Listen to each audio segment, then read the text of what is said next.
up, Hector? What up, Hector? Debbie's in the chat for my dog. Hector, I just saw what you sent me. I'm gonna have to check that out after the live. I literally didn't see it until I was already live. Definitely, I'm gonna check that out though. Guys, tap the screen, share the live. Let's go ahead and get the likes up to 8,000 likes. Let's get the likes up to 8,000 likes. We're gonna go ahead and get started here in just a moment. This is Sparring with Santana, one-on-one debates with Trump supporters. If you're a Trump supporter, get in the box.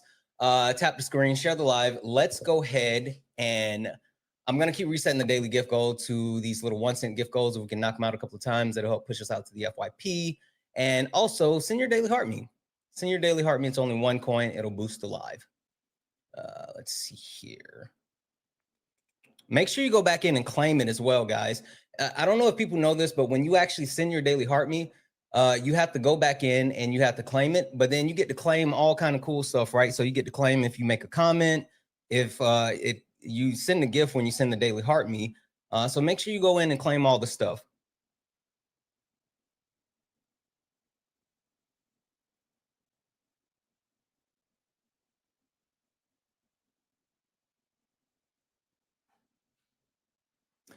All right.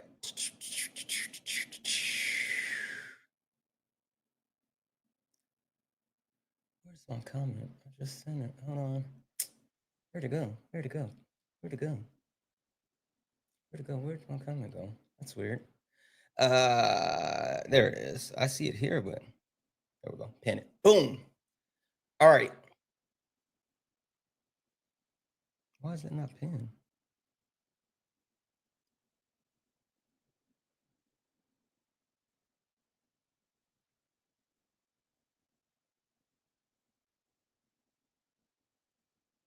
That's weird.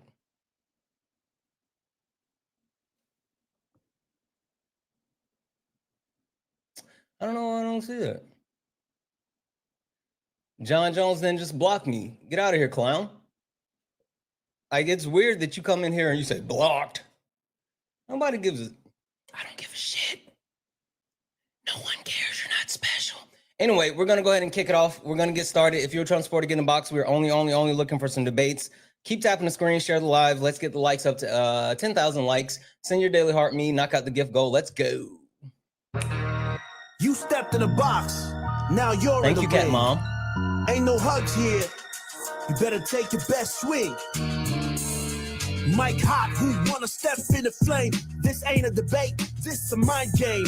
Facts type lies, get left in chain. One wrong word, get slapped out your name. This ain't TikTok T, this a war zone talk. No script, no filter, no safe walk. Bring stats who get scrambled like a glitch. I got fire in my mouth like I came from the pit. Yeah, step in if you dare. Truth hit hard like a punch in the air. Ain't no rules, no plan, no script. One wrong move, get cooked real quick. No cap, no shield. Better know your stuff or you get revealed. Step And don't you wanna sparring with Santana. I don't care what you claim or your background. Facts only, if not, get clapped down. Whether you're left or right or You don't even vote. If your logic is weak, I'll sink your boat. Hey. You talk slick, but you ain't got source. Just vibes, that ain't power, that's force. I'm the test, the trap, the trip, the call. Hey. You slip once, I'm snatching it all. Let go. Step in if you dare. I was born to make ad-libs, guys. Ain't no rules, no plan. My no ad-lib script. game is top notch. One wrong move, get cooked real quick. You like my mug? No cap, no shield. It's my Halloween mug. It says, "Bite me." Step in, don't you wanna? I love it. Wanna sparring with Santana. You like that? In there, you hit hard like a punch It gets in the hot. air. In the air. Ain't no rules, no plan, no script. One wrong move, get cooked real quick. No cap, no shield. Better know your stuff or you get revealed. Step And don't you wanna sparring with Santana. Yeah. This ain't a safe place. Hey, Blackbird. This a flame space. Step in, don't you wanna Sparring with Santana.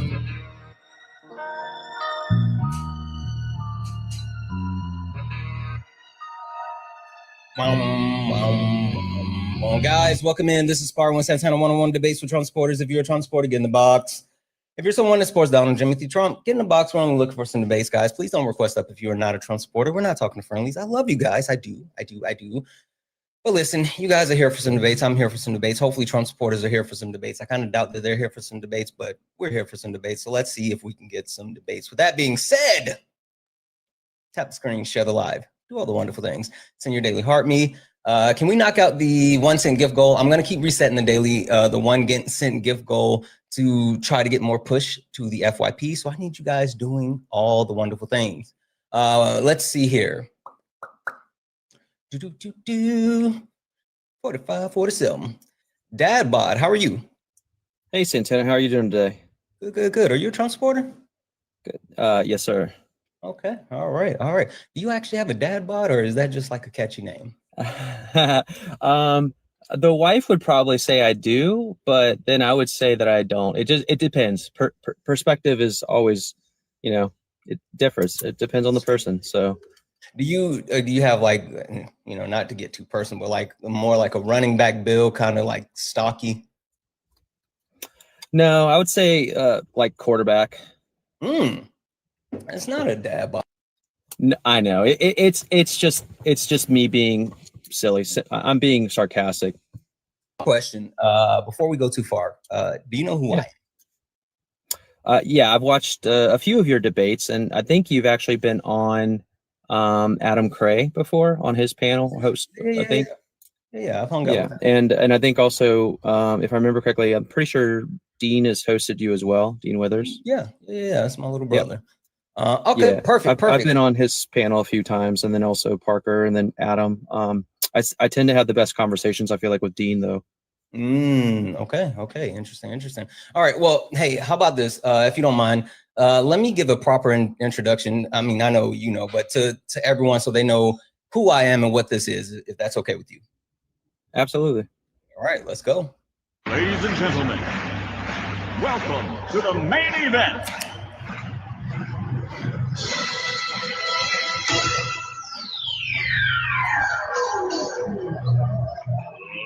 Let's get ready to rumble!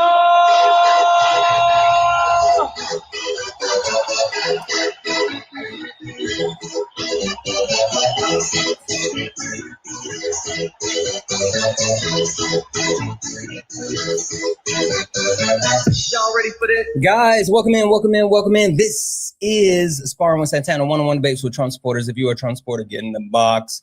If you're someone that supports Donald Timothy Trump, get in the box. We are only looking for some debates. If you are a friendly, please tap the screen, share the live. Again, I'm going to keep resetting the daily gift goal to these little 1 cent gift goals to get us pushed out to the FYP. And we're going to just knock those out. Also, send your daily heart me. It's only 1 coin. It'll boost the live. We have Dad Bod here. Dad Bod, I have pretty much a simple question, and I'm hoping you can prove me wrong. I don't know if you can, but I don't think it's justified, but I'm wondering if you think it's justified. Sure. You think it's justified? What's the question? Your vote. You guys voted for this, right? And now we're talking about war or war crimes, starving Americans. Trump as pardoning dealers. We got racist maps now, apparently, with the electoral system, and Trump's just a grumpy old man who can't even stay like awake or woke or whatever. Like, you guys called Joe Biden Sleepy Joe, but like he's dozing Don. Anyway, do you think that any of this is justified? Okay, so I'll try to break it down, and I mean, for nuance purposes, I feel like context is always really important in having these types of conversations. Mm-hmm.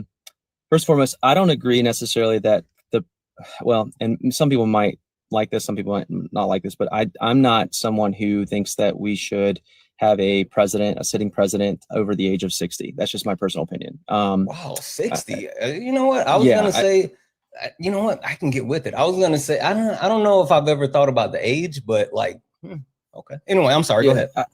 No, you're good. I just feel like, over 60, I think we should, in America, if we can afford to retire, then retire. And I think that, so is that your stance on everyone? No, absolutely not. But when it comes to putting yourself in a position where you are under a constant load of, having to make very, very important, obviously, decisions. That's going to be extremely stressful and taxing on the body, as well as mentally taxing as well. I just don't think that it's a good idea for someone over the age of 60 to put that extra load on themselves. That's just my personal opinion. That's neither here nor there. But I also believe that we should have term limits too. So, some people are on board with that. Some people are not. As far as the voting for Trump element, and this is the thing where I feel like context is really important and obviously nuance too. A lot of people vote, and I don't want to generalize because I think it's disingenuous to generalize, but a lot of people vote not specifically for a person. Now, of course, there are people that do, but I think a lot of people vote based off of ideological views and party lines based off of what the party is promulgating, like what messaging the party is promulgating at that time. And because we're in a two-party system here, unfortunately, I mean, you could technically count in libertarians, but they don't obviously account for enough vote to really, be valid. I mean, I think you talk about like libertarians, you talk about like, leftists, and those are two different sides, and they fall on, the right and the left. Yeah, I get it. I'm sorry. Yeah. No, you're good. So I think that, because we have primaries and, we are only offered one candidate to vote for, I personally view it as you're not voting for a person. And that's just my personal take, of course. Because to me, that's just a face value. It's just like the slogans, like, with MAGA, like a lot of people look at MAGA as Make America Great Again. And that acronym, they're just like, oh, well, MAGA means this. And to a lot of people, ideologically, MAGA does have a specific negative connotation. It does mean something. I personally think it's a bad slogan. It should have just been Make America Great, personally, because I think everybody wants America to be great. Saying again would indicate that we were better off at some point in time. And I think that's kind of disingenuous. And it also can be taken, out of context and misconstrued. So I don't necessarily agree with that. But going back to the president aspect, I look at them as the face value of the party. Now, I understand that the president does appoint, their cabinet members. Wait, but let's go ahead. Let's stop right there. So while I get the premise behind what you're saying, and the president being the forward-facing, person, and even understanding, like, without proper support within Congress, they can't do a ton. But I guess the question that I have is,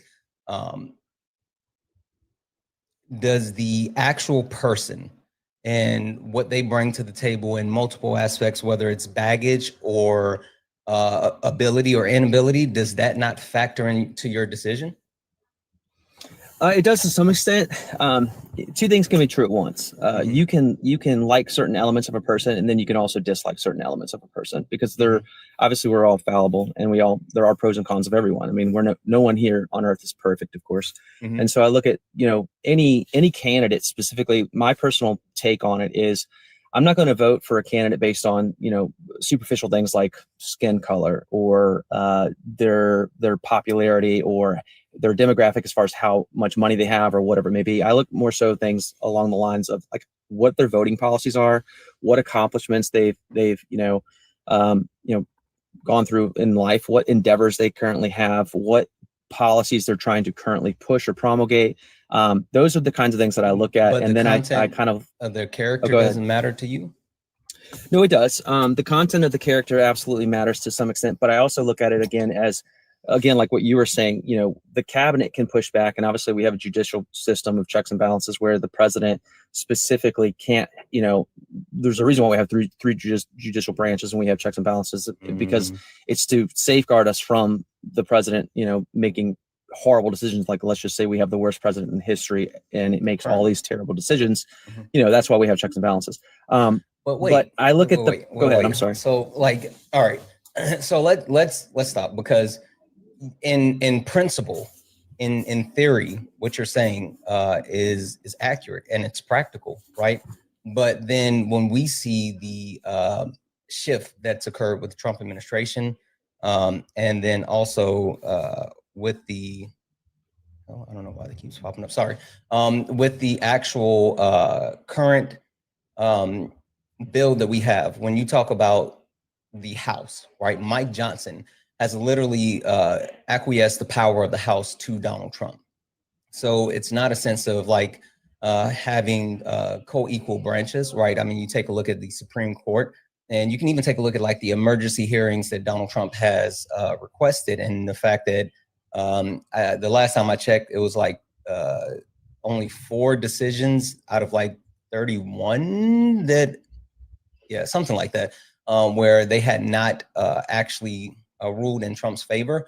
The normal checks and balances that were supposed to be in place are not in place, and that has a lot to do with the drive of like the Heritage Foundation and Project 2025. They're looking to consolidate the power under the executive branch. That doesn't worry you that we don't have those normal checks and balances in place anymore? Well, I think there are some elements that are worrisome, but then I also look at it from a perspective of we still have the Supreme Court in many instances. I mean, let's just say, for example, and not to delve too much into previous presidencies, but let's just say under Biden administration, because it's the most previous president that we had prior to you can Trump. keep talking. I can hear you. I gotta turn this light off. Okay. Oh, you're good. The House and the Senate, essentially, the Democrats had most of the power in the House and the Senate under the Biden administration. And, we still have the Supreme Court. And the way I look at it is like, every president that comes into office, every single time, at least that I can remember, usually within the first few months, we see a slew of, and in some instances, obviously it's more than other, but we see a slew of executive orders from presidents. And then we see a lot of attempts to have the president over the first 6 to 8 months try to change quite a bit.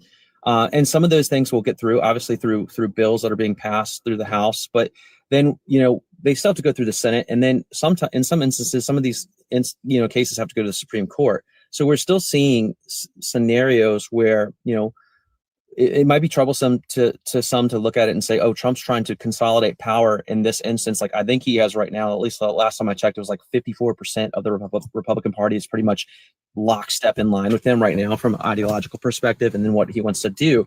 But then we still have that push. We still have that pushback. And so that's not true though. Tell me. Okay. Well, tell me. Okay. Let's talk about the actual members of the Republican Party that have pushed back or who actively push back. Can you name 5 Republican members of the House or Senate that are actively pushing back on Trump and what he's trying to institute, that aren't either not seeking re-election or have already announced that they're resigning? So Marjorie Taylor Greene would be out, Mitch McConnell would be out, people like that. Can you name 5? Yeah, I was going to include those too, but that makes it a little bit more minimal. Rand Paul, Thomas Massey, for sure. Those 2, I would say. If I had to, I mean, honestly, if I had to like really research into it, I probably could find a couple more. But majority, I was going to say Marjorie Taylor Greene. I'll give you John Thune as well. Yeah, John, but Mitch McConnell and obviously Marjorie Taylor Greene, but based on the prerequisites, that I can't include those 2. So I would just say currently. The reason why I said that though is because like it's easy. I mean, I think you and I can agree on this. It's easy to be brave when you don't have anything to lose, right? It's easy to sit here and say like I'm not going to just acquiesce when you know that like after this you're not going to have to face any threats of primaries. You're not going to be in a position where you're called a rhino and you're ostracized, like people like Mitt Romney or Adam Kissinger or Liz Cheney. Like you don't have to worry about those things. The point that I'm trying to get across, right, is that while the idea of the actual balance that we're supposed to have, it's idealistic system, and previously, whether it was a contentious relationship or not, I think we have seen a lack of overall bending the knee to the executive branch. But again, with Project 2025, the entire point of Project 2025 was to coalesce power under the executive branch, and understanding that almost about 50% of Project 2025 has already been implemented, and it hasn't even been a year under the Trump administration.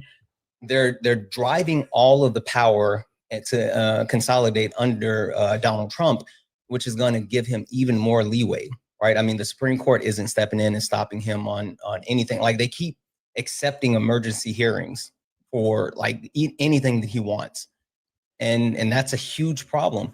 So like, even if you aren't even if you aren't, someone who would say that, oh, I'm staunchly MAGA or whatever, like this should be concerning for everyone, and it's a problem.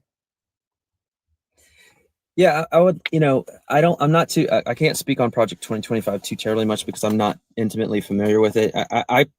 When Donald Trump was addressed with that question under, when he was campaigning, he mentioned that he didn't really know anything about it. And then what happened?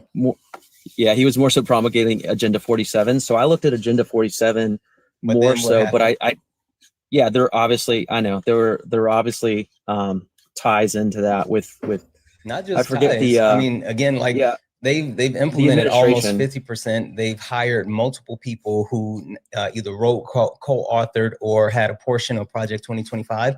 And then even when the government was shut down, Donald Trump finally acknowledged it with the premise that he was bringing in Russell Vought to help figure out where they can cut additional fundings, which that's what Russell Vought wrote about in Project 2025. So like Donald Trump literally lied to his entire base when he said he knew nothing about it and he had no connection with it, because even if you can actually say, well, he said that, he immediately turned around and hired people from the Heritage Foundation that were connected with Project 2025, including JD Vance, which, he wrote the forward. And they're the authors, correct? Yeah. Yeah. Okay. That's what I thought. So yeah. like they've instituted it, and like I would think that Trump supporters would at least go back and look at it, because it's some really scary shit in there. Like some really scary I probably shit. should. Yeah, I definitely should familiarize myself more so with Project 2025. I think I guess just for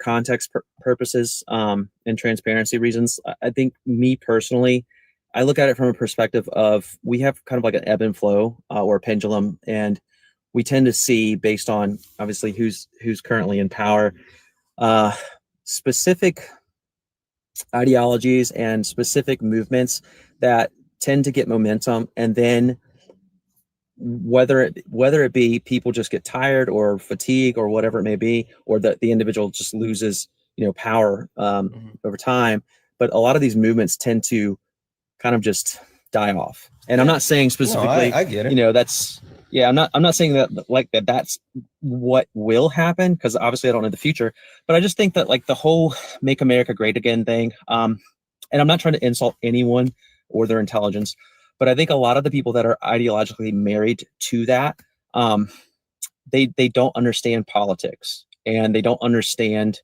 Well, I agree, because Donald Trump has never been a president with any type of policy or substance. He's been someone who is God damn it, why am I blanking on the word right now? He's a populist president. And not even necessarily for the entire country, right? He was a populist candidate, and he, like, people who voted for Donald Trump, a lot of people who voted for Donald Trump voted for him because of the way he made them feel, right? Whether he made them feel powerful, made them feel like they have proximity to wealth or all this other stuff. And Donald Trump never talked about policy. But see, the problem is, and to your point, where yes, I think MAGA is a dying movement. When you talk about the actual Heritage Foundation and the people that's behind Trump right now pulling the strings, whether it's Stephen Miller or anyone else, like they're implementing things that's going to affect our country for the next 40, 50, 60 years. And that's not something that we can just walk away from, right? I mean, think about it. The way that they've reshaped the Supreme Court and the way that they're actually, giving certain powers to the president. What happens when you get either another a populist president in place who really takes the actual power of the presidency or the coverage that the Supreme Court has given them for a ride and say like, hey, I'm going to, drone strike American citizens because it's, in the line of what I should be doing as president. Like, that's dangerous.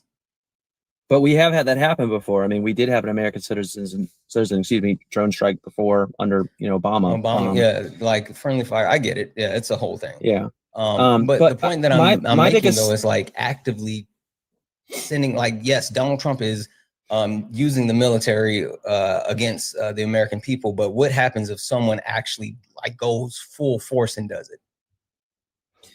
Yeah, that would be obviously be really bad. I think my biggest concern right now currently is the youth, as far as the young men that I'm seeing, specifically putting MAGA aside, and they're going more extreme and they're doing the Make America First. And that, I don't know if you followed any of this, but the Make America First movement is much, much more dangerous. I mean, you've got Nick Fuentes at the helm of that. That is more dangerous of a movement than anything I can even think or fathom with MAGA. Think about it. Isn't that like the actual trajectory of the Republican Party, though? You remember the Tea Party? Yeah.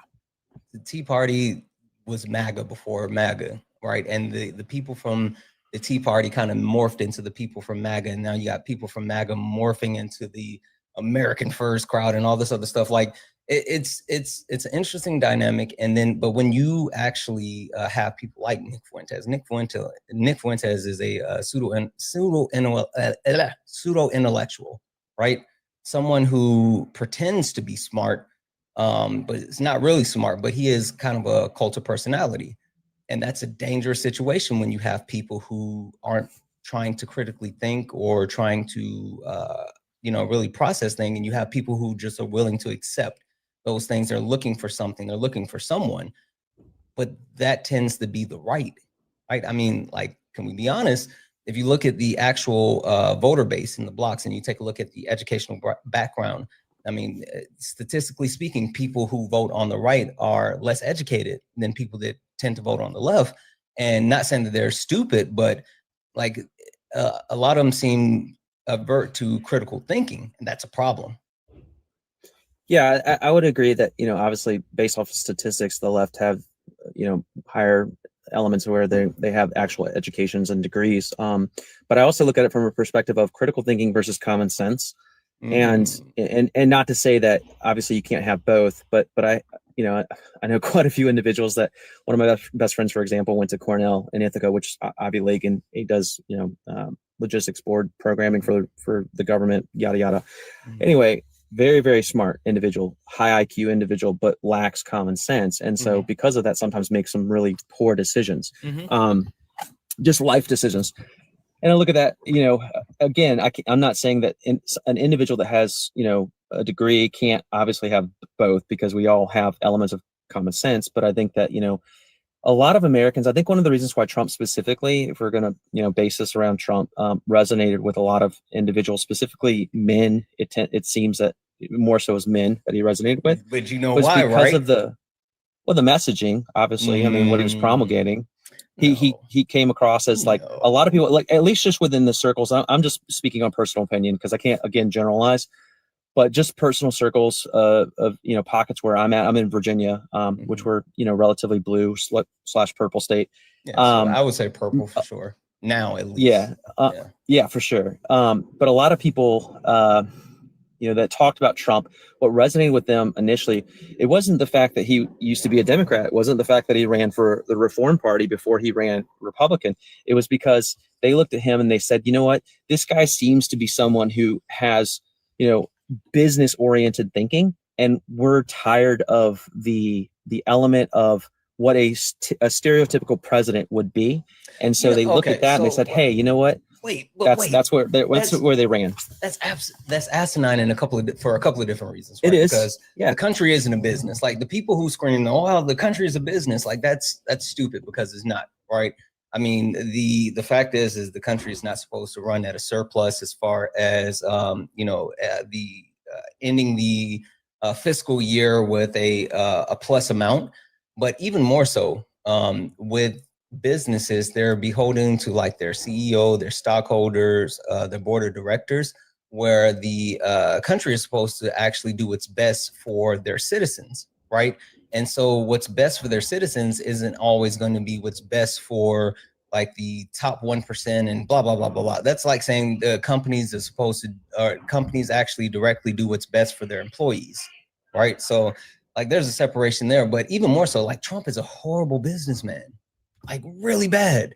And not just in the sense of like the bankruptcies, which is, that's a huge thing.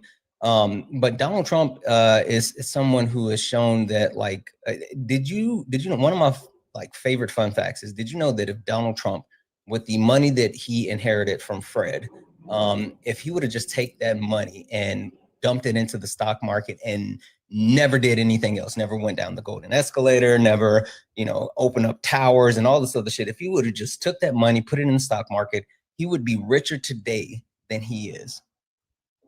Yeah, probably. That would make sense. The actual business failings and all this other stuff, like that's a whole thing.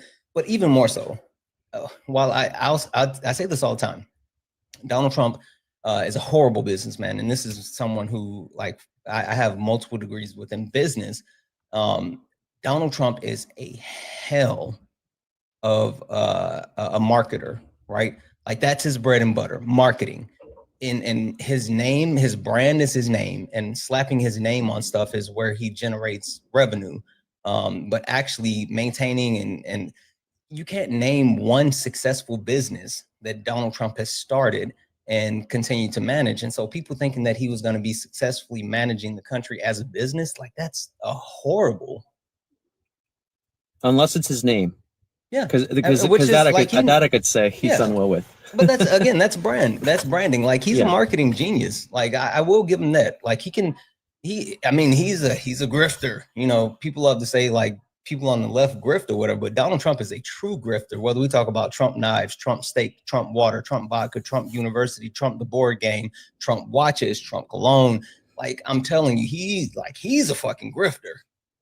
Yeah, he's got a vineyard out here too in Virginia, Charlottesville area. So yeah, he's definitely good at marketing. And I think, but that in itself is a business too. Like the fact that he's been able to sell his name. And I think, again, and this is just my personal opinion. I look at that and I think you could agree, obviously, based off of what you just said, that he's a genius when it comes to marketing. But that in itself is somewhat of a success story. Now, I'm not saying obviously all elements of his, how he's ran his businesses prior, because he's had to file bankruptcy multiple times. He's failed quite a bit, when it came to real estate and things like that. But marketing and branding his name is a business within itself, and he's done a really good job. And I think that, but to be fair, like his name had brand name recognition prior to him actually like stepping into the spotlight. Fred Trump was, he was a businessman and had the whole thing. Even like Trump's grandpa, like their name has been a name for a long time. So like that's a little bit. Yeah, I can get on board with that too. I wouldn't disagree with you. He obviously had the recognition prior, so it wasn't as difficult. It's not like he was an individual that started from nothing. So he did have that, in his favor. I just think that I think a lot of people were, and again, I don't want to generalize everyone because obviously everybody has their own opinion, but I think that one of the main reasons that people resonated with him was because of, obviously his marketing, but the business elements. People looked at that and they said, oh, he seems to be successful, and we're kind of just tired of the same old. Mm-hmm. And I'm not saying that was a smart thing to do. Obviously, I just think that, we tend to go through cycles. Historically, we look at individuals like, I don't know how old you are, but I'm assuming you're probably close to my age. I'm 44. Yeah, I'm 38. And if you're younger, I apologize. No, I'm 38. So, okay, cool. So, I don't remember Reagan. Obviously, I was an infant when he was, president and a toddler. But, I do remember thinking back and looking back from the 80s and the 90s and the 2000s and looking at where we are now versus where we were, and looking at the polarization aspect. And I think to myself, like, I remember when Bill Clinton was the president, and we could sit down and have conversations at the dinner table with family or friends or whatever it may be, and we could amicably have a nuanced conversation and articulate our thoughts with each other. Bad? I mean, I feel like personally, obviously, I think the answer is obvious. I think it got bad under Trump, but I think also we started seeing an uptick. Like I remember specifically when, and this has nothing to do with skin color, nothing like that. You're gonna say but Obama? When Obama, they always say, why? Well, here's why. It absolutely does everything. It has to do with skin color. So one of my best friends, I was in his wedding. He was in my wedding. He's Jamaican by descent. Not that matters. We used to work together at a company, Abercrombie and Fitch, when we were kids, and this was like fresh out of high school. We were still, in college, like our first year in college, and that's how we met. But he always voted Republican.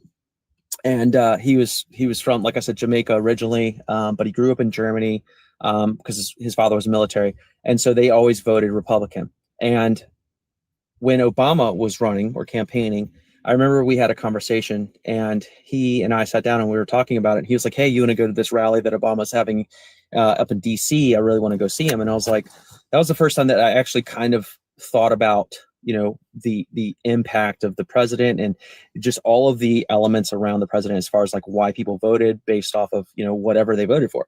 And I asked him, I said, why are you voting for Obama? And he said, well, because he'll be the first Black president. And I said, but Lee, I was like, to me, that's just disingenuous, because we don't really know anything about his endeavors. We don't know anything about his character. We don't know anything about his accomplishments. I was like, don't you think it would behoove us to do more research before we just vote for someone because they'll be the first this or the first that or whatever it may be? And he was just like, no, I think he's going to be a good fit. And I was like, okay.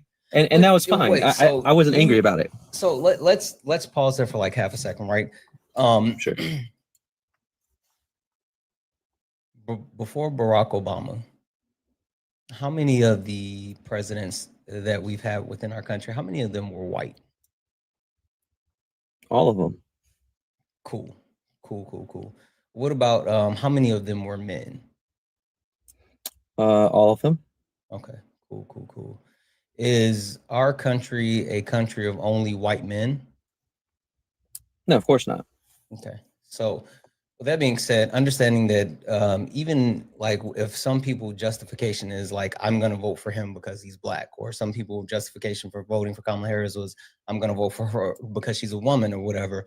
Like, while I may say that you need to understand the substance, the character, and get more into what the candidate brings, like I think people are justified in wanting to have some type of representation where the country has been lockstep in place with white men since its inception, and with the country so vast and diverse, like why would we have one set of representation for our entire country where, like, literally we're so much more than that. Even I say the same thing about having like two parties, right? The idea that we are basically in a two-party system is absolutely insane, because like there's no way that these two parties represent the entire country. I mean, hell, you and I just agreed, like you have the libertarians who normally vote on the right, but they don't like necessarily align with the ideology of the right. And then you got people who, like myself, are leftists, but we vote for Democrats and we don't really align with the ideology of Democrats, but we're pigeonholed into those two parties because like it's a two-party system. And so for someone just to say like, you know what, I'm going to vote for this candidate because it includes some type of separate representation, someone that would represent me more, like I don't think we can really knock them for that. Yeah, I'm not, and that's why I said, when I said what I said, I was like, I wasn't mad at it. I was just like, okay, I just don't think that's again, I felt that was disingenuous. But to my point, and I'll land the plane on this, when that happened, I remember watching, because MTV used to be a big thing. Snoop Dogg came on and he did a commercial for Obama, and he said, vote for Obama because he'll be the first Black president. And that's when it clicked with me. I said, why are we voting for people based on, to me, superficial things versus actual substance? And this goes into the hypocrisy here. Most recently, I'm sure you followed the gubernatorial election here in Virginia. Abigail Spanberger won over Winsome Sears, who was a Black woman. Many individuals that promulgate this idea of diversity when it comes to ethnicities and race did not vote for Winsome because she was a Republican. Yet they didn't vote for her because she's fucking crazy. Well, she's a little odd. I will agree with that. Yeah, but she's a Marine too. Crazy. Marines are kind of crazy. You know what's funny though? Because people tried to make that a whole situation like, oh, you guys said support the Black woman, but you're not supporting the Black woman. She's fucking batshit crazy, just like the guy down in North Carolina. What was his name? Who said that he was a Black Nazi?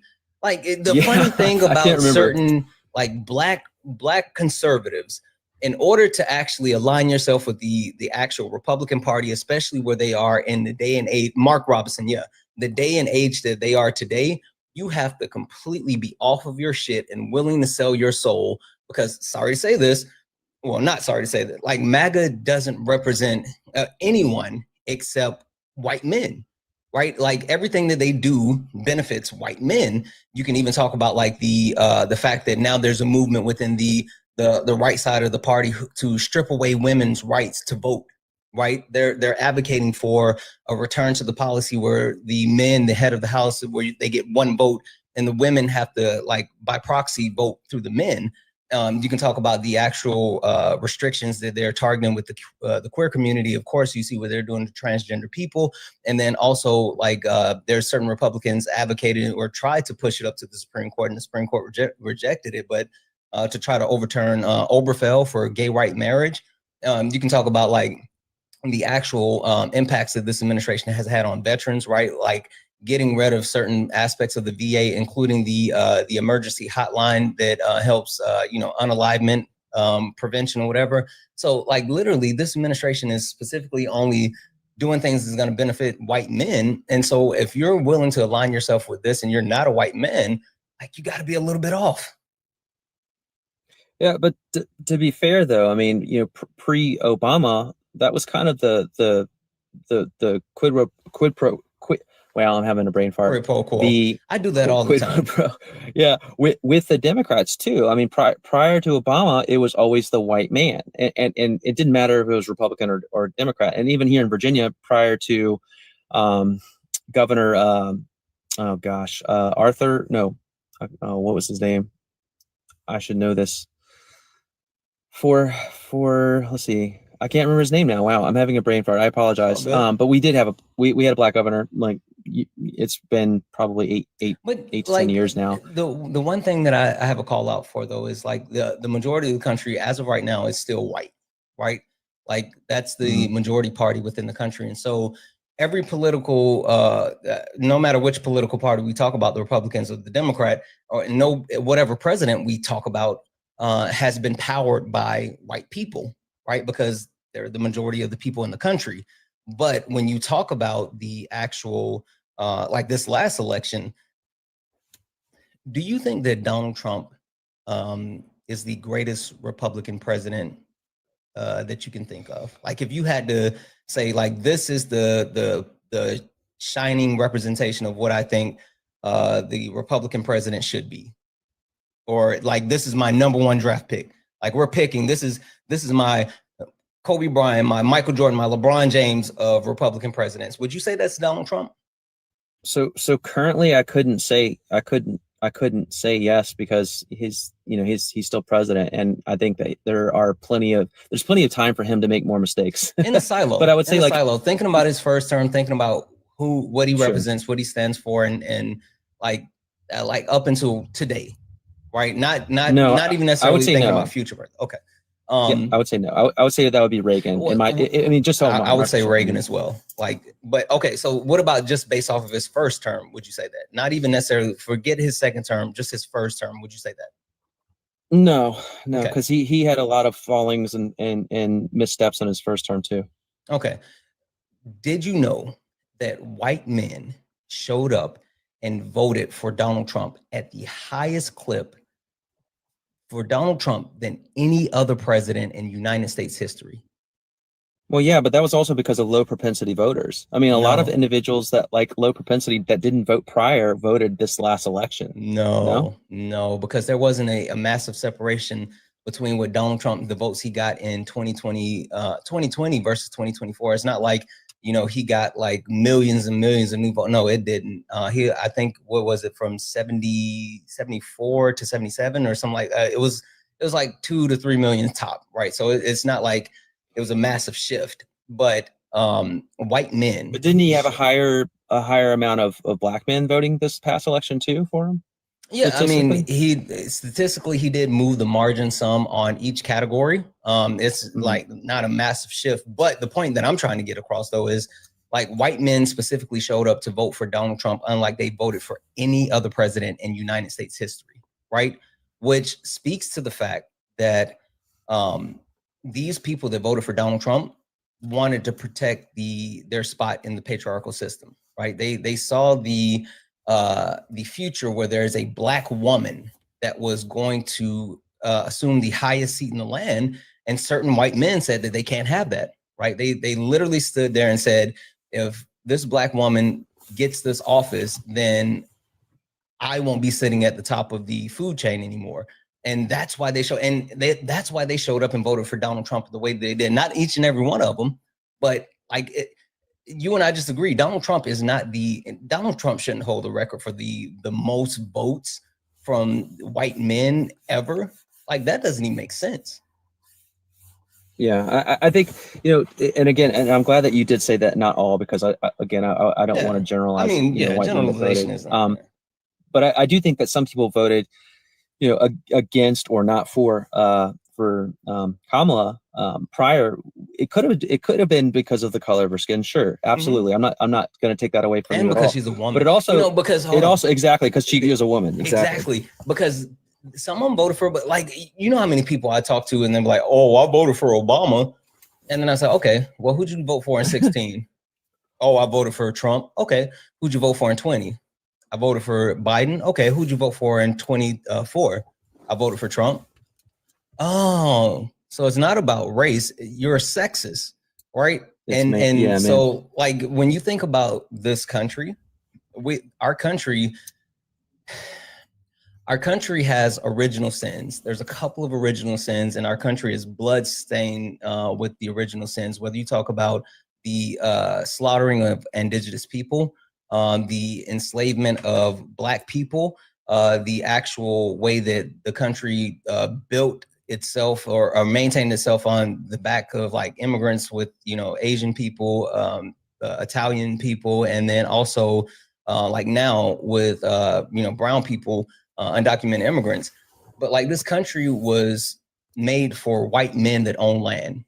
Like, literally, it was weaving into our Constitution, and everyone outside of white men that own land had to be given rights, where they were the only ones when this country was established that had rights. And so when you talk about like, that hasn't gone away, that still exists today, and that showed up in this past election. Yeah, I think there are elements where it probably did 100%, but I can't and I'm not sure specifically like what your thoughts are as far as, how you feel about it. But like, I think there's obviously elements of sexism. There's obviously elements of racism too. But I also, I don't know if you think or if you believe that people are born inherently with elements of racism or racist, or if they're taught it. White people are inherently racist. Men are inherently sexist. Able-bodied people are inherently ableist. Like, when you aren't a part of a certain demographic, a part of a certain minority, and you don't have to actually think about those things or deal with those things that those other groups have to, then you are inherently, you hold an inherent bias against those groups because it's not you. Think about it. When's the last time you went to dinner and getting ready to head to dinner, you thought, hey, I wonder if they have a menu that's in Braille? I don't, because I'm not blind. Exactly. But like, that's I get your point. So yeah, like that's why I think for me, like, it's so I would have to disagree only with the premises or the premise of people are born inherently something. Yeah, because like, all right, just for example purposes only, wait 1 second before we get into that. Let me thank a couple of people, and then we're going to get into that, because like, I think a lot of people hear that and they have like this adverse reaction because they like to think, not me, but like, we'll talk about it. W's in the chat for Adriana, who sent a $5 donation saying you put his ass in a box and expose it. Thank you so much for that $5 donation. W's in the chat for Domo, who sent a $2 super chat to say Trump Mobile, where the phone doesn't even ship out. Crazy work. W's in the chat for Tisha, who sent a $10 super chat to say it was the ARC progressive. Obama kept Wall Street bailouts without restructuring, no breakup of big banks, weak labor reveal, and recovery optimized for assets, not wages, despite reform rhetoric. I agree some. I disagree a little bit, especially because like, those bailouts were changed. With certain bailouts were established under the Bush administration and Obama administration, changed them to actually make sure that certain industries and corporations had to pay them back. But I'm not going to disagree with you totally, but I push back on a little bit. W's in the chat for the donors. Guys, if anyone else like to support the live, you can do so. Cash App, PayPal, Venmo, all the pay links and link tree in the bio. Santana speaks for you. Santana speaks for you is the best way to support the live. Everything's accepted. Anything's appreciated. If you're over on the YouTube, you can send a super chat, and I will read that out. Guys, if we can knock out the daily gift goal a couple of times, it'll help push us out to the FYP. We have the little finger hearts right now. Also, guys, tap the screen. I don't know if it seems like everybody's just watching and hanging out. Tap the screen. We should be well over 100,000 likes right now. Tap the screen, share the live, knock out the daily gift goal. Let's do the wonderful things. All right, Dadbot. You were just about to go into the inherent things. Sure. So just a couple quick questions for context, because I don't want to make an assumption based off of not knowing. Do you believe in God? I believe in a higher power. Okay. I don't believe in an organized religion, right? I think organized religion has been weaponized and used for harm and hate. I think it's a little bit of a hubris to think that man is the end all be all. But I also think that thinking that we have a complete understanding of like this religion is right and this is the actual creator or whatever. I can't get down with that. Okay, so I'll leave the Christian aspect out of it then, because the Christian element of it, which I am. No, we can talk about Jesus. It's fine. The Christian element is God created man, and we all, at the end of the day, we all bleed red. So I look at as man under the Creator or the Father as all equal. Doesn't matter what the color of the skin is. But leaving that element, even with that whole premise, like when race was created, like man completely tossed that out the window. But based off of the Christian belief, it's not per se race as a whole. It's just man being made in the image of God. And if we believe that truly, then we look at all men being created in the image of God, regardless of ethnicity or the color of the skin, whether it may be, but pigmentation you do levels understand or that like religion is the one that greenlit not only race but chattel slavery, right? I think that it's been used in some instances to do that for sure, but no. I mean like specifically, do you know who Gomez de Zurara is? I do not know. Gomez de Zurara is a Portuguese man that actually created the category of race. Right, race is a social construct that's based off of phenotypical characteristics, and it's used for the exploitation of non-white people. Used to exploit non-white people for the gains of white people, right? Literally, so Gomez de Zurara actually came up with the category of race and said, these black people are from the lesser hemisphere, less than they are, and so it's okay to actually subjugate them and use them for chattel slavery, right? Making them capital. And so he did this in justification for the church, and the church had to sign off on it and say, yes, we agree with this. And that's where chattel slavery started, right? Because people like to say, oh, slavery's always been around. Before then, it was indentured servitude, but chattel slavery was justified with the creation of race by Gomez de Zurara. So literally, when you talk about the separation, and while you can say like, oh, we were all made as men, like literally the actual premise of race and the person that created the premise of race created that with the blessings of religion. The name is Gomez de Zurara. Yeah, you're gonna have to, if you could send me that information, because I don't know enough to speak on it. Based off of biblical references, though, if we're going to talk about slaves and slavery, I mean, I would refer back to Egypt and when the Hebrews were enslaved. But they weren't enslaved on their race. Right. It was based off of ethnicity. But based on let's just leaving the religious element out, only because you're not Christian, and going back to what we were saying, because I don't want to get off the trail or get off the track too terribly much.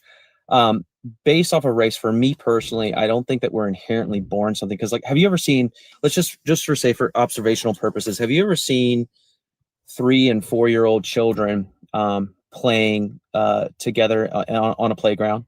Yep. Okay. Have you seen, have you ever observed that they seem to be at all segregated, or do you see that they just all are kind of meshed together? They're meshed together. Right. So if we were inherently racist, do you not think that a 4-year-old or 5-year-old even would self-segregate, or if they What were does it mean actually to be inherently born inherently racist. So like for me, I look at the definition specifically, like only the definition. To me, racism is to think that your race is superior to another based off of the definition, Howdy, partner. not the That's prejudice. racism, but that's fine. But like, what is it? Howdy, partner. But what does it mean to be inherent? So inherent would be like you were born racist, like you literally are born and then you just automatically know you're just racist. No, like you no, just no, don't no, like certain. no, no. certain You're things. thinking inherent. That's my understanding of it. You're thinking inherit, not inherent. Those are two different words. Yeah. That's what I said. Inherent. Oh, maybe I'm sorry. I mispronounced anything. Inherent. No. I mean, so a lot of people get confused about this, and they think that we're saying people are inherently racist instead of inherent. So there are two separate things. Inherit means like, oh, it's passed on from person to person, generation to generation. Inherent speaks to the societal systems that are in place that create the benefits of the actual race, like the white race, whether they participate in it or not, right? So when we say inherent, there's biases, there's things that they're taught, whether it's like anti-Black rhetoric in television, whether it's things like the perception that, like, have you ever heard of the doll test? I have not, no. So the doll test is where they took a group of kids and they gave them dolls, and like it was black dolls and white dolls, and it was like, hey, which one is the nice doll? Which one is the mean doll? Da da da da da. And the kids all picked like the white dolls as being the nice ones and the black ones as being the actual bad ones. And this was because of because of the teachings in their home and things like that. All the actual things that they were taking in it wasn't directly taught to them, but they were able to learn it through like society. So when you talk about inherent racism, right, you can talk about different things within society that has been perpetuated. That's either misnomers. You can talk about like, do you know what a pulse oximeter is? I do not know. So it's a medical device, right, that's used to actually test the oxygen in the blood for people. It's used in the hospitals today. Did you know that with the creation of the pulse oximeter, it doesn't work on Black people the way that it works on everyone else? No, I was unaware of that. The way the actual pulse oximeter was made, it was made to not actually be able to read the oxygen in the blood for Black people based off of their skin. So it's like a complete separation, but yet it still hasn't been fixed. You can talk about like multiple things that is encompass like medical racism. Have you ever heard that, like you probably heard this one, that Black people, like there used to be a trope that Black people felt less pain than white people? I have not heard that term, but to me that would be prejudice. Well, no, it's not. It's racism, right? And the actual like medical racism, it falls in the category. Basically, there's an old trope that, and based off of like testing that occurred on Black people during slavery, they used to say that Black people didn't feel the same amount of pain as white people. Again, it goes back to the whole category of race and how they're of the lower hemisphere. And so they said Black people feel less pain, they have less nerve endings. And so even within medicine today, there's studies showing that actual doctors and nurses are less likely to give Black people medication when they complain about pain because they think they're lying about their actual pain level. Or even there's another one that's like, there's an old racist trope that Black people have thicker skin than white people. Did you know that one? No, I haven't heard that either. Yeah, so literally, I was a victim of medical racism and I had no idea. Back in 2010, I had a surgery. It was supposed to be a laparoscopic surgery, right? Just small incisions. And I had an old white Southern doctor who, you know, all by all accounts was, you know, a nice guy. I liked him. And so before the surgery, you know, he told me how everything was going to go. And, you know, I went under, I woke up and thank you for the corgi. I was expecting like these small incisions. I had a massive incision from the bottom of my chest all the way down to my navel. And the doctor came in and he told me like, yeah, I know we were supposed to do the little small incisions, but we had to cut you open because your skin is too thick. And at the time I was like, oh, I must be like a fucking superhero, because one of my favorite movies is Hancock, right? And I remember like his skin was impermeable or whatever. Yeah. But that then one. afterwards, I learned about like the actual racist trope that no, black people don't have thicker skin. No one, that's not a thing. Like thicker skin is not a thing. It's just a racist trope that's followed black people. And so this old white Southern doctor, whether it was intentional or unintentional, did that instead of actually performing the surgery the way that it should have been performed. But there's different aspects of like medical racism within the educational system. You can talk about like the IQ test. You can talk about a lot of different things, but when we talk about something being inherently racist, it's because of those actual systems and structures that are currently put in place. It's not because someone is just, I was born a racist, my daddy was a racist, my grandpa was a racist. It's not that. Right. So do you think, just based off of this, because that's pretty interesting, based off of that observation and personal experience of yours, for me, like in 2018, I had a tib-fib plateau break, and a lot of bones were broken, fractured, all that jazz, patella, just a big mess. Went into surgery. I was told that it was only going to be 2 hours long. I had an Asian individual operate on me, and it took 8 hours. And coming out of surgery, they're like, well, going into surgery, we had to do X, Y, and Z.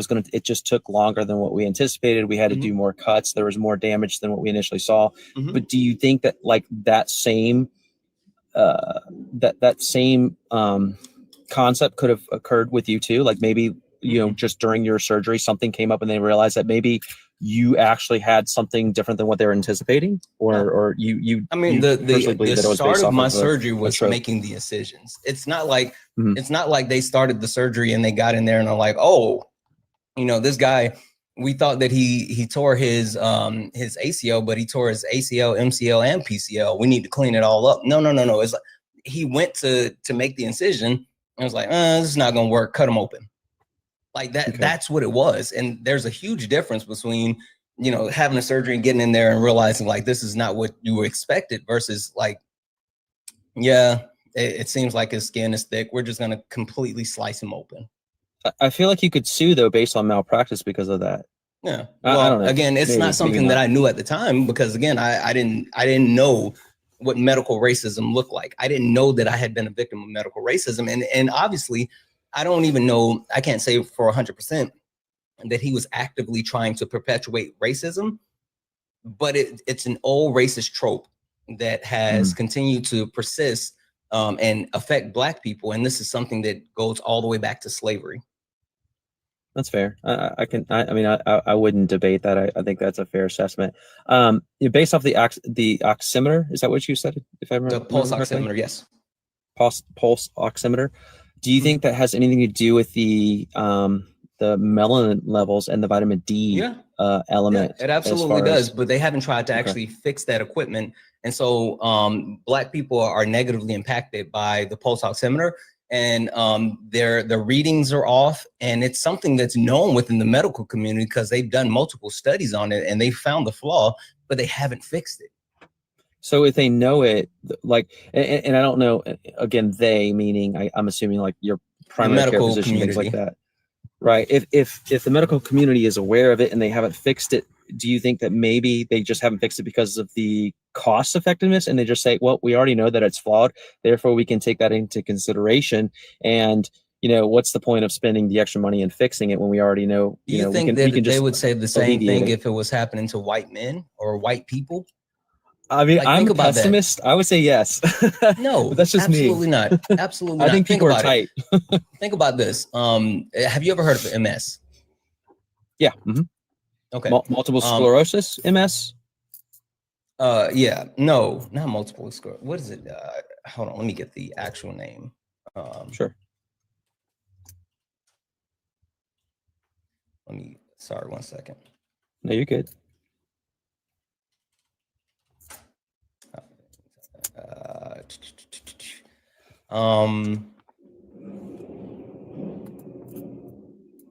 Actually, yes, that's what I am talking about. Okay. It overwhelmingly impacts white women, right? And do you think that this is something that is highly treatable, or something that is like just a thing. I don't know, because I don't know enough about multiple sclerosis to really speak on So it. MS is something that, again, it majorly impacts white women, disproportionately impacts white women. And so since it's a disproportionately impacts white women, it's one of the most studied disease and one of the most treated diseases, right? It's something that is, people actually, there's been a lot of research science, a lot of different things that have been put into place because because of the actual information, or I'm sorry, the impact that it has towards white women. The point that I am, definitely treatable, not curable, right? Absolutely treatable, not curable. But they have put so much time, energy, and effort behind that because of the fact that it overwhelmingly and disproportionately impacts white women, right? And if it was something that was just like, do you know what sickle cell is? Yeah. Mm-hmm. Yep. You know who sickle cell anemia? Yeah, mainly who it overwhelmingly impacts. If I remember correctly, and you, I hope you correct me if I'm wrong, but I'm pretty sure it's African American community. Yeah, Black people. Sickle cell anemia overwhelmingly impacts Black people, but the same type of time, energy, effort, study, like all of that has not been put into the treatment of sickle cell as it has with MS. Right. I know there's two different types of diseases or whatever, and there's different levels and everything. But the point that I'm trying to get across is when it comes to something that is impacting white people versus the things that are impacting Black people, there's a different sense of urgency to fix those things. So, okay. Well, and that might be true. I don't know enough about it, but do you think that maybe it has anything to do with profitability as far as Big Pharma is concerned? Well, yeah. I mean, like, come on now. We know for a fact that the point of the medical system here within the United States is not to actually treat people or cure people. It's to actually get them to their next appointment, right? I'm glad that we agree. Get that. But yeah, the point being is like going back to the complete substance of it is medical racism is persistent, but there's other forms of racism that actually persist within our system, and then you see that manifests itself where what it all comes back to being inherently racist. Right. I think that, yeah, and I can agree with that too. I think that there's, and this is going to be pessimistic, but I think you might actually agree with me in this. I think that I'm sorry, give me 1 second. Hey, Pat. Okay, go ahead. Pat, I just muted you. Get up here, bud. I want you to tell me about it. I sent you an invite. You don't get to spam in the chat anymore. Come up here and tell me about it. Sorry, go ahead. It's just, I hate cowards in the chat. It's okay. It happens. I mean, to be honest, I sometimes troll Adam because it's fun. So, but anyway, I think that we have a system. This is just personal opinion, but I think based off of observation that we do have a system that is definitely rigged, and it's to favor specific demographics for profit, and those demographics unfortunately seem to fall into the category of low-income individuals and the African community. African American community. I'm sorry, I misspoke. The African American community you can just call as a whole. Black people. That's fine. Some people like my friend Lee. He gets mad when I say black. So no, because so do you say blacks? No, I'd say like he likes to be referred to as brown.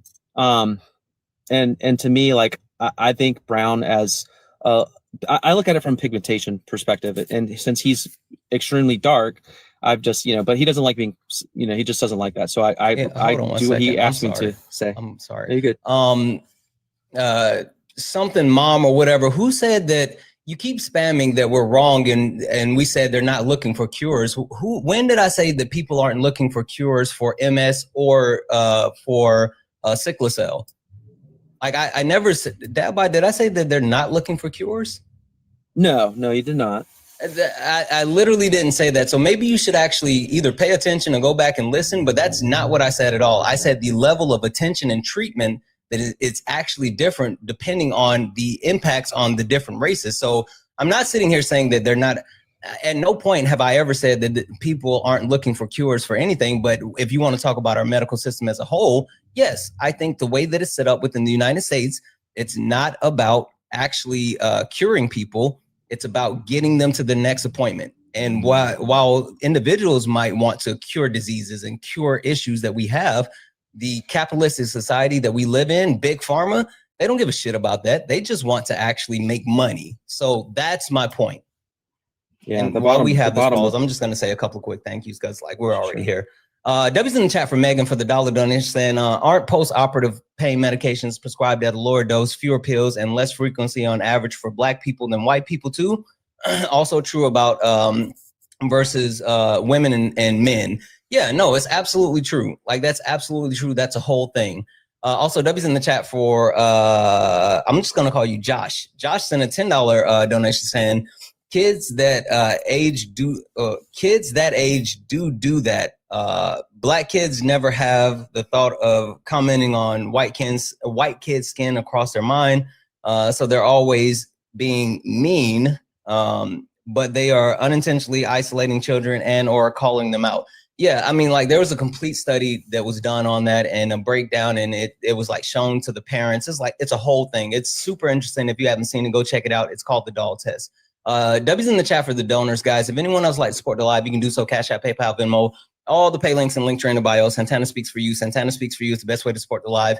Everything's accepted. Anything's appreciated. If you're over on the YouTube, make sure you're liking the stream, but you can send a super chat and I will read that out. If you're a Trump supporter, get in the box, only request up. If you're a Trump supporter, we're only looking for some debates. And guys, this is the main account, but make sure you hit that follow button. If you look up at the top and you see the word follow, that means you're not following me. Hit that follow button, but also follow the backup account. We're going to bounce back and forth between both accounts. So make sure that you're following both accounts. All right, Dabod, I'm sorry, go ahead. And honestly, I think I want to kind of put a bow on this because I want to do move on and make sure we get more people up here.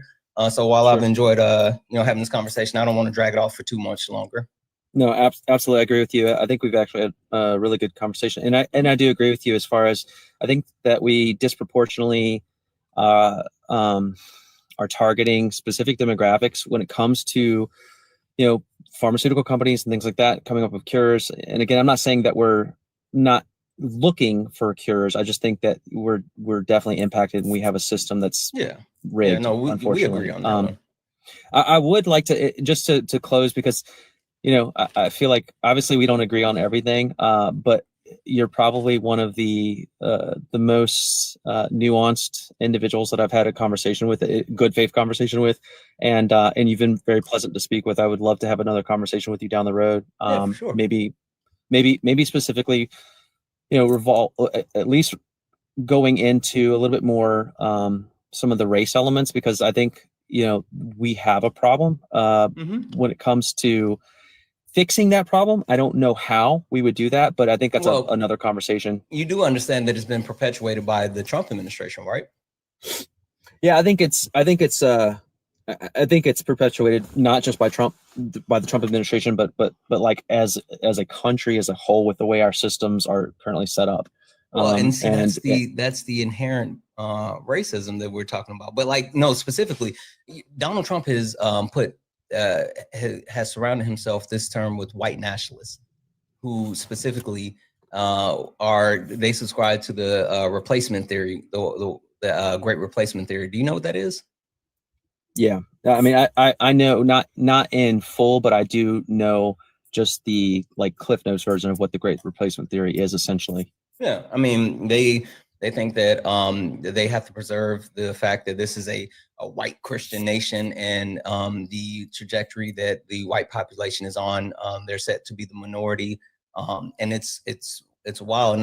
This isn't just something that's bought into on the individual level. And some of the highest people, some of the richest and wealthiest people, like literally Elon Musk, has talked about this. His dad has been Elon Musk has been openly talking about it.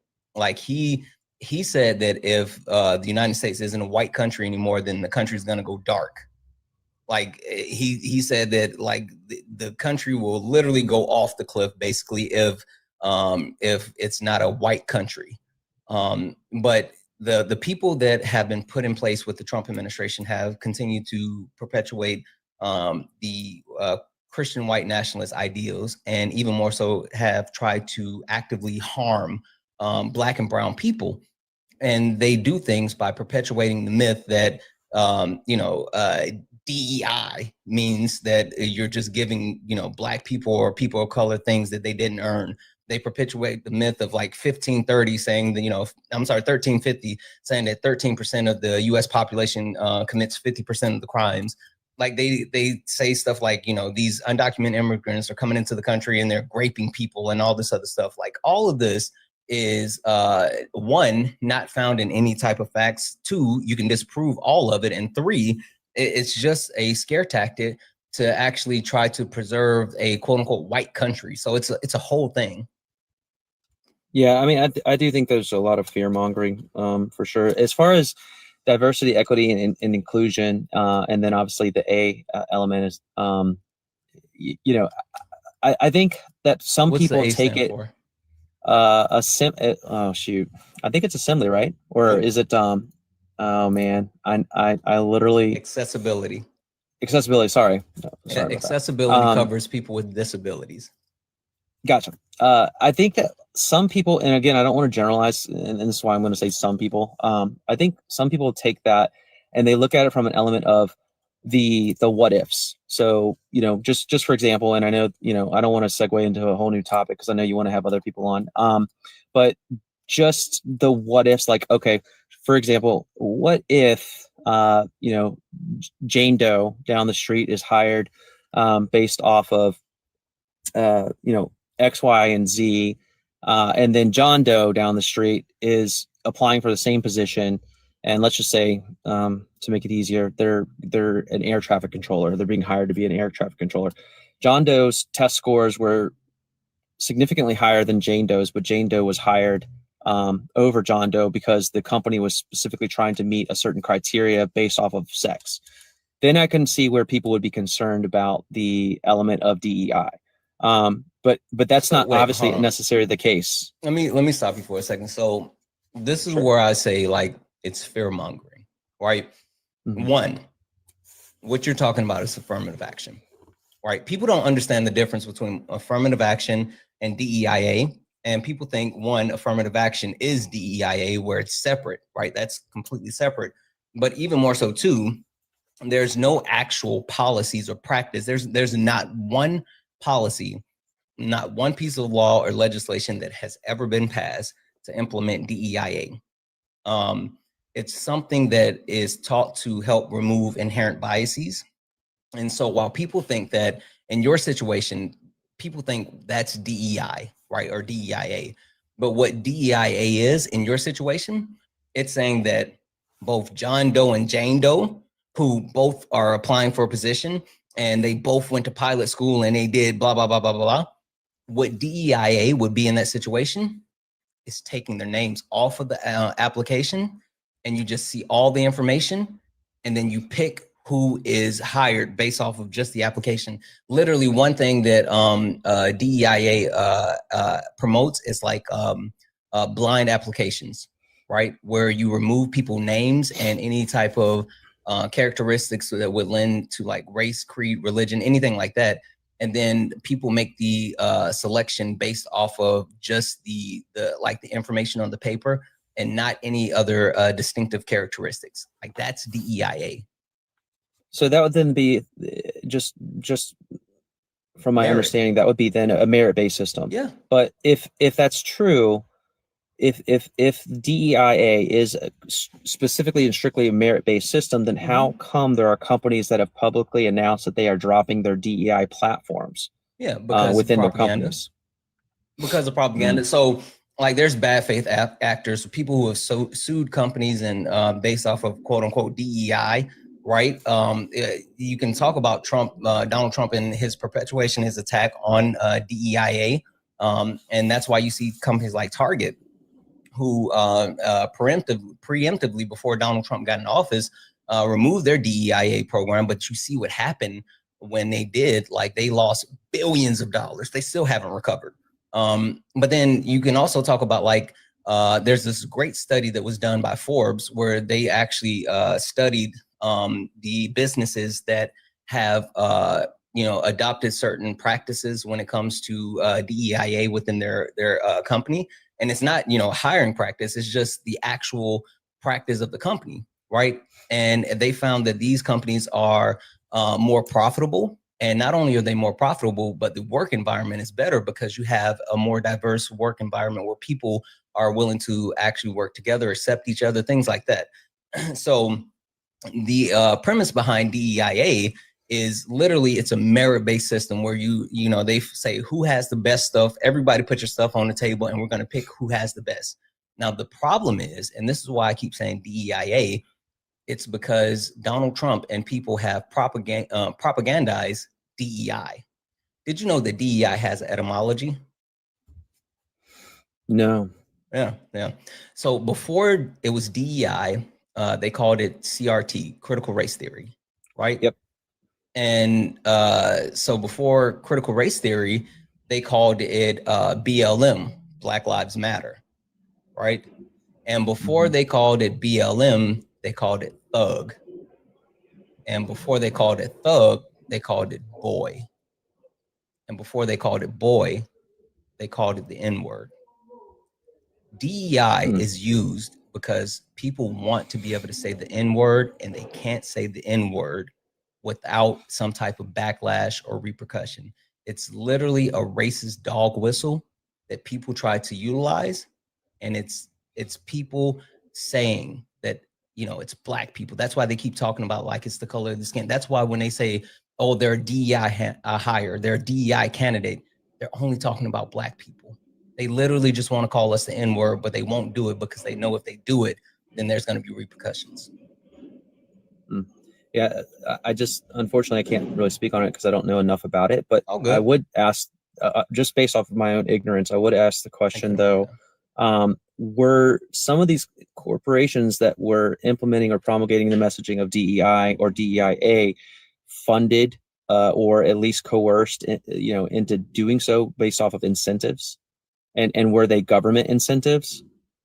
So as far as government incentives, I do think that there has been some type of, I would have to look it up. I do think there's some sort of incentives where if companies are willing to actually engage more in DEIA, then they can get something, but there hasn't been any type of requirements or anything that has said, like, if you don't do DEIA, then you can't get this. So there's never been a situation where it's like, if you don't do it, then we're going to take X, Y, or Z away from you. So that's not the case.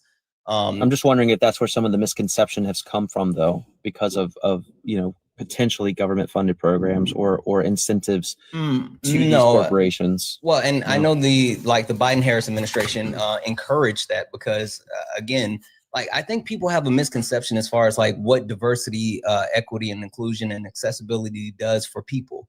Right. And it goes back to like our first portion of our conversation. We were talking about like Barack Obama and certain people saying that I'm going to vote for him because he's black. When you have proper representation, then you actually unlock like certain things that you don't know. Like, and I'm going to be honest, when you have like certain products that come out for companies and then like you might not notice it, but I see certain products and I think like, who the fuck made that? Because there's no thought of like black people. There's no thought of women. There's no thought of anyone else except like a certain demographic. And that happens when you get all of the same type of people in one room and they come up with an idea and they're all thinking the same because they all have the same inherent biases because they're only thinking about themselves. When you actually have some type of school of thought of diversity, like that's when you push each other. That's when you challenge each other. Like if you and I have been sitting up here talking and we've had an actual like intellectual conversation where we've challenged each other's way of thinking, but that's because we think differently. And that's what our country should be about. A country where we're challenging each other to be better based off of our differences, not sitting here saying that we all need to be the same way. Like that doesn't make sense. Right. I agree 100%. Well, Santana, I know that you want to have somebody else on. I'm sure you're probably tired of talking to me. I appreciate having you up here. Hey, thank you for having me on. And again, I would love to have another conversation. And maybe down the road we could do, a conversation with a couple other individuals on the same time. I'm sure I do a panel discussion called Late Nights with Santana. I haven't done it in a while because I've been traveling, and then the holidays and whatever. I'm rolling back into it.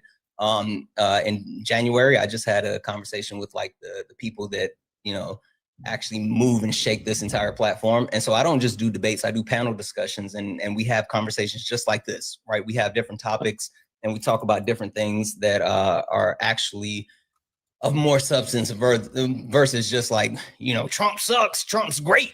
So I do this on panel discussions. I'll send you a message specifically referring to a couple of friends of mine. One's William Roosh. He's an intellect, and he has a group called the Paradoxal. I think it's called the Paradoxal Assembly or something like that. But basically, they just sit down and have conversations like kind of like what we're having. But everyone is allowed for nuance and they can articulate. And he's definitely an intellect. And then also, I'm sure you've heard of Hayden Rodea before, possibly. I think so. Hayden Rodea's debated against Parker and Dean at the same time. I would say he's definitely one of the better debaters out there. And it would be interesting to see you guys have a conversation because he's very respectful as well. And I think you guys would actually, sit down and have a good conversation. But I'll send you a message directly with Will's info, and maybe we can get something, lined up down the road. Yeah, no, I'm with it. I appreciate it. Thanks, Santana. I really appreciate your time, and I hope you have a good day. Yeah, absolutely. You as well. All right. Bye-bye. W's in the chat for Rhonda. Rhonda sent a $5 donation, said, "Don't let this guest fool you. He's a tool." Josie. W's in the chat for Josie. W's in the chat for 123, who sent a $5 super chat to say 70% of air traffic controllers are already white. What does Trump and MAGA wanted to be 100%? W's in the chat for Science Mom, who sent a $5 donation saying the point of the medical system is not to actually cure people, it's to get them to their next appointment. Then you mansplain to a woman. I guess, Science Mom, whatever. Honestly, I don't even care to reply to you. So like, you can take what I said or you can not take what I said. I genuinely don't care. Like, the medical system in the United States, I'm not talking about the medical system as a whole. I'm not talking about the individuals. I'm not talking about like doctors, people that put their hard work, time, energy, and effort into it. I'm specifically talking about the medical system within the United States that is driven for profit. So I guess cry harder. Anyway, guys, if you are a Trump supporter, get in the box. If you are someone that supports Donald Jimothy Trump, get in the box. We are only looking for some debates. We are only looking for some debates. If you're friendly, tap the screen, share the live. Let's go ahead and get the likes up to 200,000 likes. Also, let's keep knocking out the daily gift goal. And last but not least, if you look up at the top, hit the word follow. If you see the word follow, that means that you are not following me. Go ahead and hit that follow button and we'll go from there. San, are you a Trump supporter? Hey, yeah. All right, perfect. Hey, I got a question for you. Surely. Is it justified? Is it justified? Yeah. Your vote. Do you feel justified in your vote? The fact that it is now causing war and or war crimes, starving Americans, Donald Trump's pardoning drug dealers. We got racist maps that we're voting off of, and now Donald Trump's an old grumpy man who can't even stay with his eyes open in public. Like, it's a whole thing.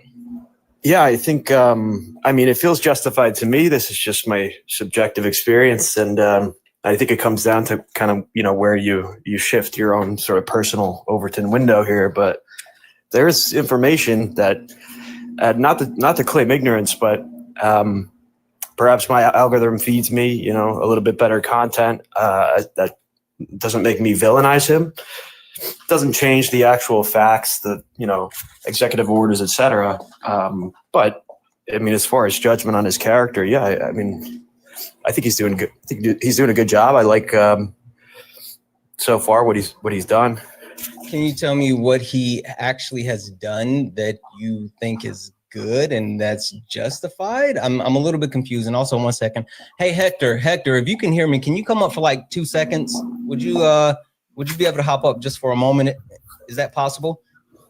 But yeah, what do you think that he's actually done that's been good? I'm a little confused. Yeah, I mean, well, he's done a lot since he's been in office. I think you might not agree with Doge initially. I think it kind of flunked.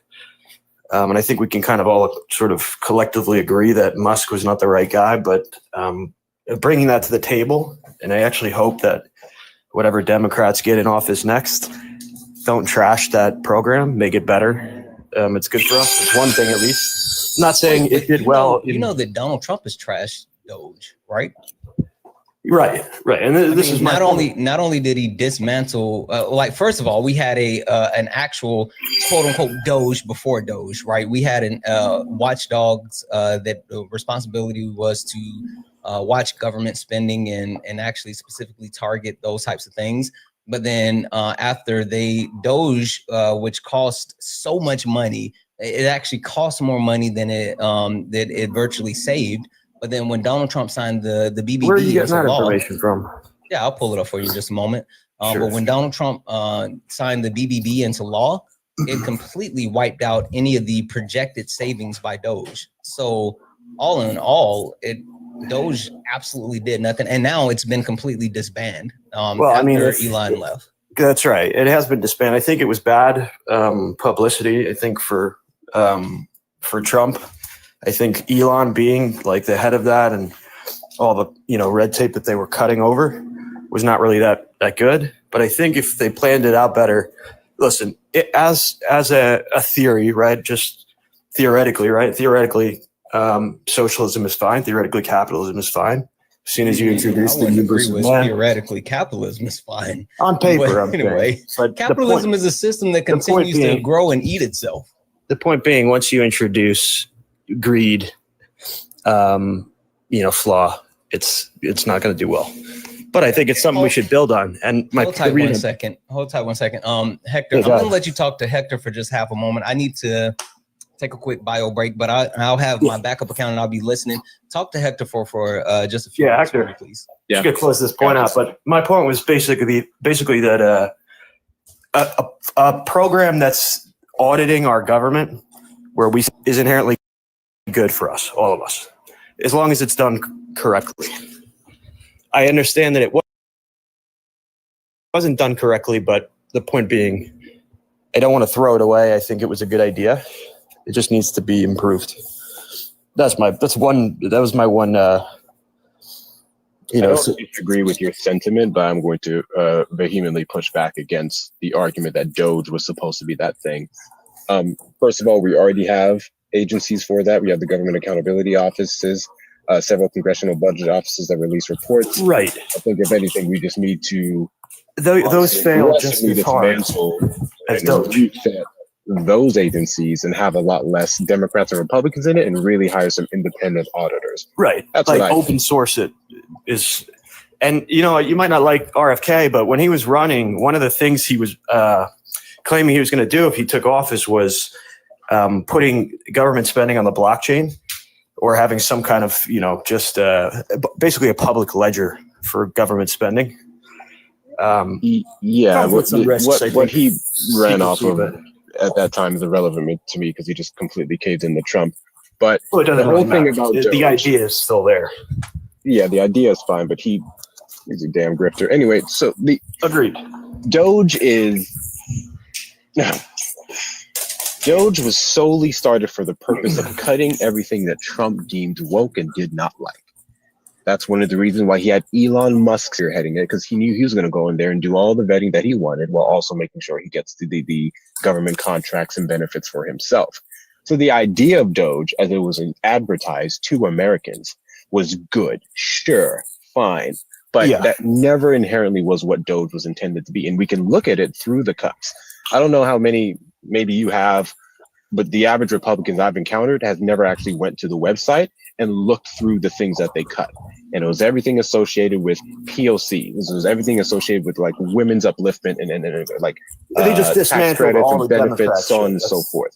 We don't have, I'm literally unaware of a single thing that Doge cut that was like, hey, we actually found fraud here. We actually found fraud there. The quote, waste, fraud, and abuse that they had was just benefits, to people. It's You can still go to Doge right now. You can see those contracts.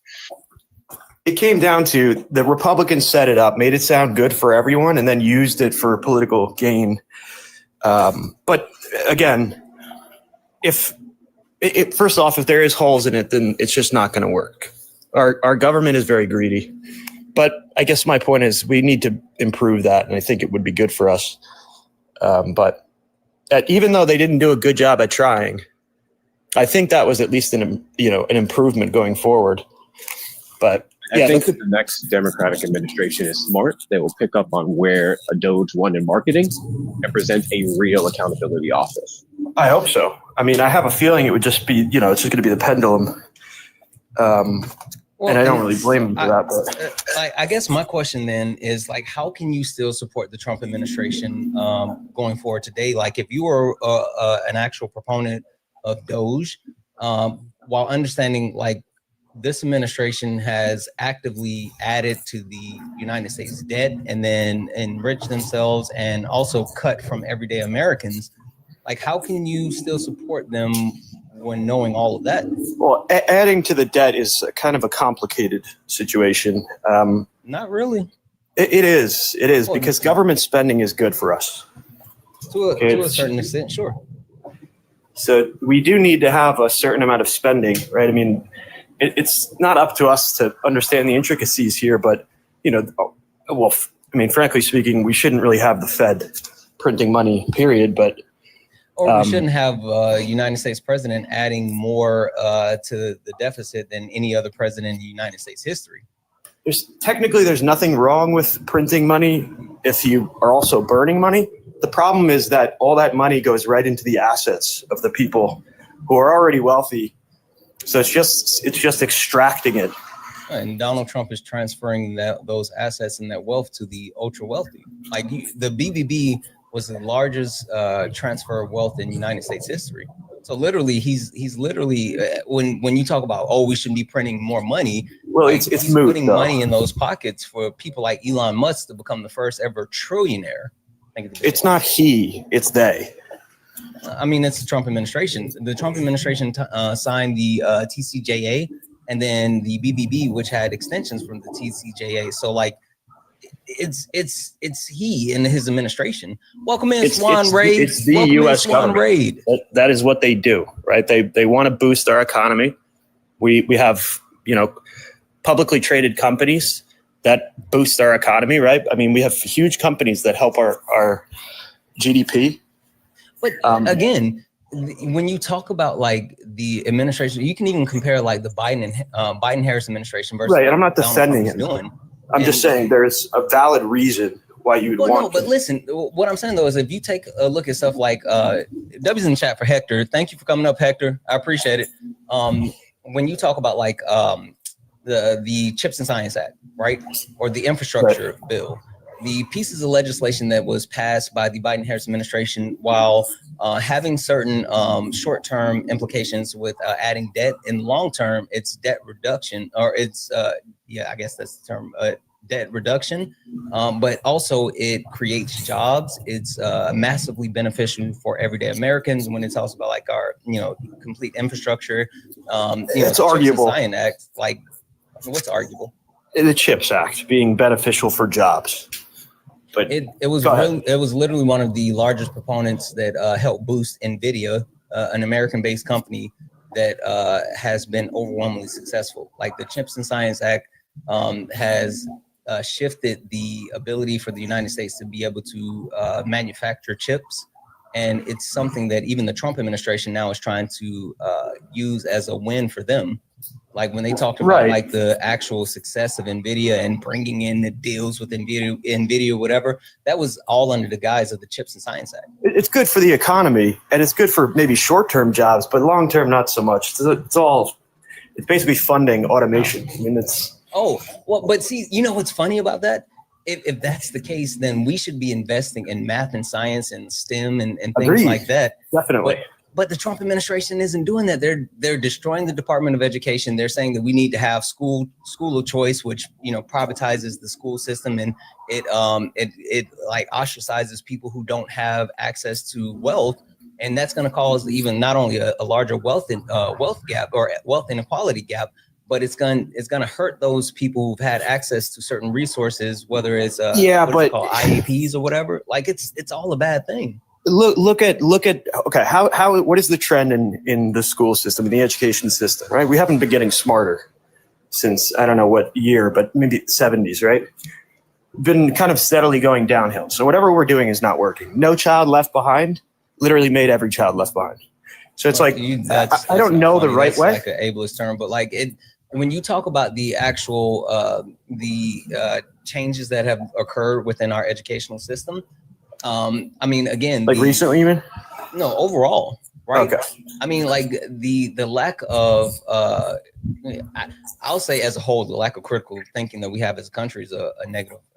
It's a huge problem. But the actual amount of like real resources put into our school system has been a problem, right? The unwillingness to have a standard across the board. You can talk about, like, people love comparing the United States education system to countries like China, but when you take a look at like the US, the big thing is we're 50 individual states that sit in one place, and these 50 individual states do 50 individual things. Like, I don't think that there should be a situation where just because I live in, you know, New York, I can get a better education than people living in Alabama. Like, it has to be some type of consensus across the board, and the Trump administration is just trying to strip it down to the studs. Then you're going to end up in situations where people in Alabama have even worse education. It's possible. I think that could happen. And again, I'm not going to sit here and say I have the right answer to that. But anyway, I was going to say, you mentioned the critical thinking thing. You should look into the reverse Flynn effect. I don't know what year it's there. I want to see like 2005, maybe. I'm just guessing, but yeah, I mean, I think social media is a big issue with that, but not to derail the point. I agree. I think social media has been a huge issue, and even more so, like when you talk about the regulations that the Trump administration is not putting on things like AI, it's making it worse. Like allowing kids to have access to social media while at the same time not actually properly regulating the growth of AI, like that's so dangerous. And then you get I have people come up here and try to debate me, and they're using Chat GTP, and like I had a guy the other night who gave me I was on Swan's panel. What up, Swan? Again, thank you for the raid. I was on Swan's panel, and the guy literally Googled something, and then he read the AI overview for me, and I was like, is that the AI overview? He's like, no, it's not AI, it's Google. It's not really a learning tool. It's right, more of a but then busy even tool. more so, he went to ChatGPT, and he was like, this is the source. And so I pulled up the source, and I looked at it, and I read it. I was like, did you read this? He was like, no, that's what I got from ChatGPT. Is what it gave me. I'm like, you didn't even try to actually verify this. Right. And the point that I'm making is, having access to AI without regulation is going to be so harmful to American society as a whole, because people, one, don't critically think, two, our educational system is crap, and three, you don't need to learn anymore. There's no reason to do it. You can just search it here and you have the answer. So it prevents you from having the skills to be able to learn effectively. Is that, hey, give me 1 second. I'm sorry. This came in earlier, and I meant to say thank you. W's in the chat for Dr. Steele. Hey, Dr. Steele, who sent a $5 donation saying, as Black people, we've been removed from our original medical system and colonized as test subjects in the current global medical apartheid. Tell that lady to sit down. Happy to educate on the topic, even if ever needed. Subject matter expert, Dr. Steele. W's in the chat for Dr. Steele for not only coming through with the smoke, but also the $5 donation. I really appreciate it, guys. If anyone else would like to support the live, you can do so. Cash App, PayPal, Venmo, all the pay links and link tree in the bio. Santana Speaks for You. Santana Speaks for You is the best way to support the live. Everything's accepted, anything's appreciated. If you're over on the YouTube, you can send a super chat, and I will read that out. Guys, let's go ahead and get the likes over 20,000 likes. What are we doing? Tap the screen. Tap the screen. Also, can we knock out the donuts? Please, can we knock out the donuts? All right, I'm sorry. Go right ahead. So you mentioned the education, for instance, like hypothetically speaking, Alabama could end up being worse or wherever, right? It just can put certain areas at more risk depending on the resources they have available. And I think that's a pretty valid point, but I don't really agree that we actually know what's best everywhere, right? There is not really a one size fits all. For one thing, on an individual school, you have, I don't know what the average amount of students in a school is, but let's just use, 1,000, maybe 500. I don't really know. All of those people are going to be on, they're going to have different bar graphs, right? That represent their character. Some people have more or less skills in certain areas. You don't really know, one, how to best teach everybody, and two, what somebody's strengths are, right? That has to be that explored. doesn't mean that they shouldn't have the same level of access just because they don't have the same level of like comprehension or skill. Sure. Define access, right? Like what do you mean by that? Yeah. Like certain quality. Great example. Like Florida, right? Florida has, based off of their state and their governor and, their religious beliefs or whatever, they ban certain books that has just like basic access information or knowledge in those books, where if you are in a different state, you can gain access to those books. Like having a set standard saying like, just because something has information that pertains to like slavery, right? I mean, like literally, Florida's trying to whitewash slavery from history. But like that's something that people need to know about. And so having access to the same level of information should be something that we set as a standard across the board. Sure. And as far as what they tell the school system to do, I don't really care so much, but you had mentioned earlier with Dadbot about like fear mongering. I don't think that's what you're doing, but I do think it's what Florida's doing. Like banning books. Who gives a shit? We have the internet. Like, never let school get in the way of your education. But see, what's funny about that? A lot of states now are starting to regulate internet access. Did you know? Right. Did you know that during school hours is in Arizona? They're starting to block like corn sites. That's good. Why? Well, I mean, kids shouldn't really be watching that at school, number one, or really watching it at home. Adults. And not kids, it's adults. Oh, okay. For adults too, you're saying? Yeah. Yeah, I the mean, point that I'm trying to make is that like, depending on certain areas and depending on like the legislator that's in place, they start to regulate things with morality versus like a certain standard. And I think that becomes dangerous as well. So like, when you talk about like blocking, you saying, oh, we have the internet. Yeah, but just because we have the internet doesn't mean that everyone will have the same level of access, because certain states feel like, well, this is something that that goes against our state values, then they're going to block it. It's wild. Right. Well, I mean, certain things I think are sort of irrefutable. Like you have to have your maths, right? At least some level of math and literature comprehension skills. These are sort of used for the rest of your life. Science, and I love physics. I'm in IT. I love science, but I don't really think you can be terrible at science and live a very successful life. There's no real need to get good at it. Same with history. You might be at a disadvantage by not knowing some of these. I disagree with that. Like one of the reasons why like we're in the place we're in right now is because people don't know history. Like that's the reason why people voted for Donald Trump and thought that tariffs were a good idea, is because they don't know the history of tariffs within our country. The fact that Donald Trump sat here and said that he was going to implement tariffs as like a universal policy, and not understanding that this has been done twice within our country's history. And both times, this is the third time that it's been done, and all three times have been 100 years apart, approximately. And the reason why it's been 100 years apart is because the two times that it happened before that, and it was done by the Conservative Party, the first time, the Conservative Party lost about 60% of their seats.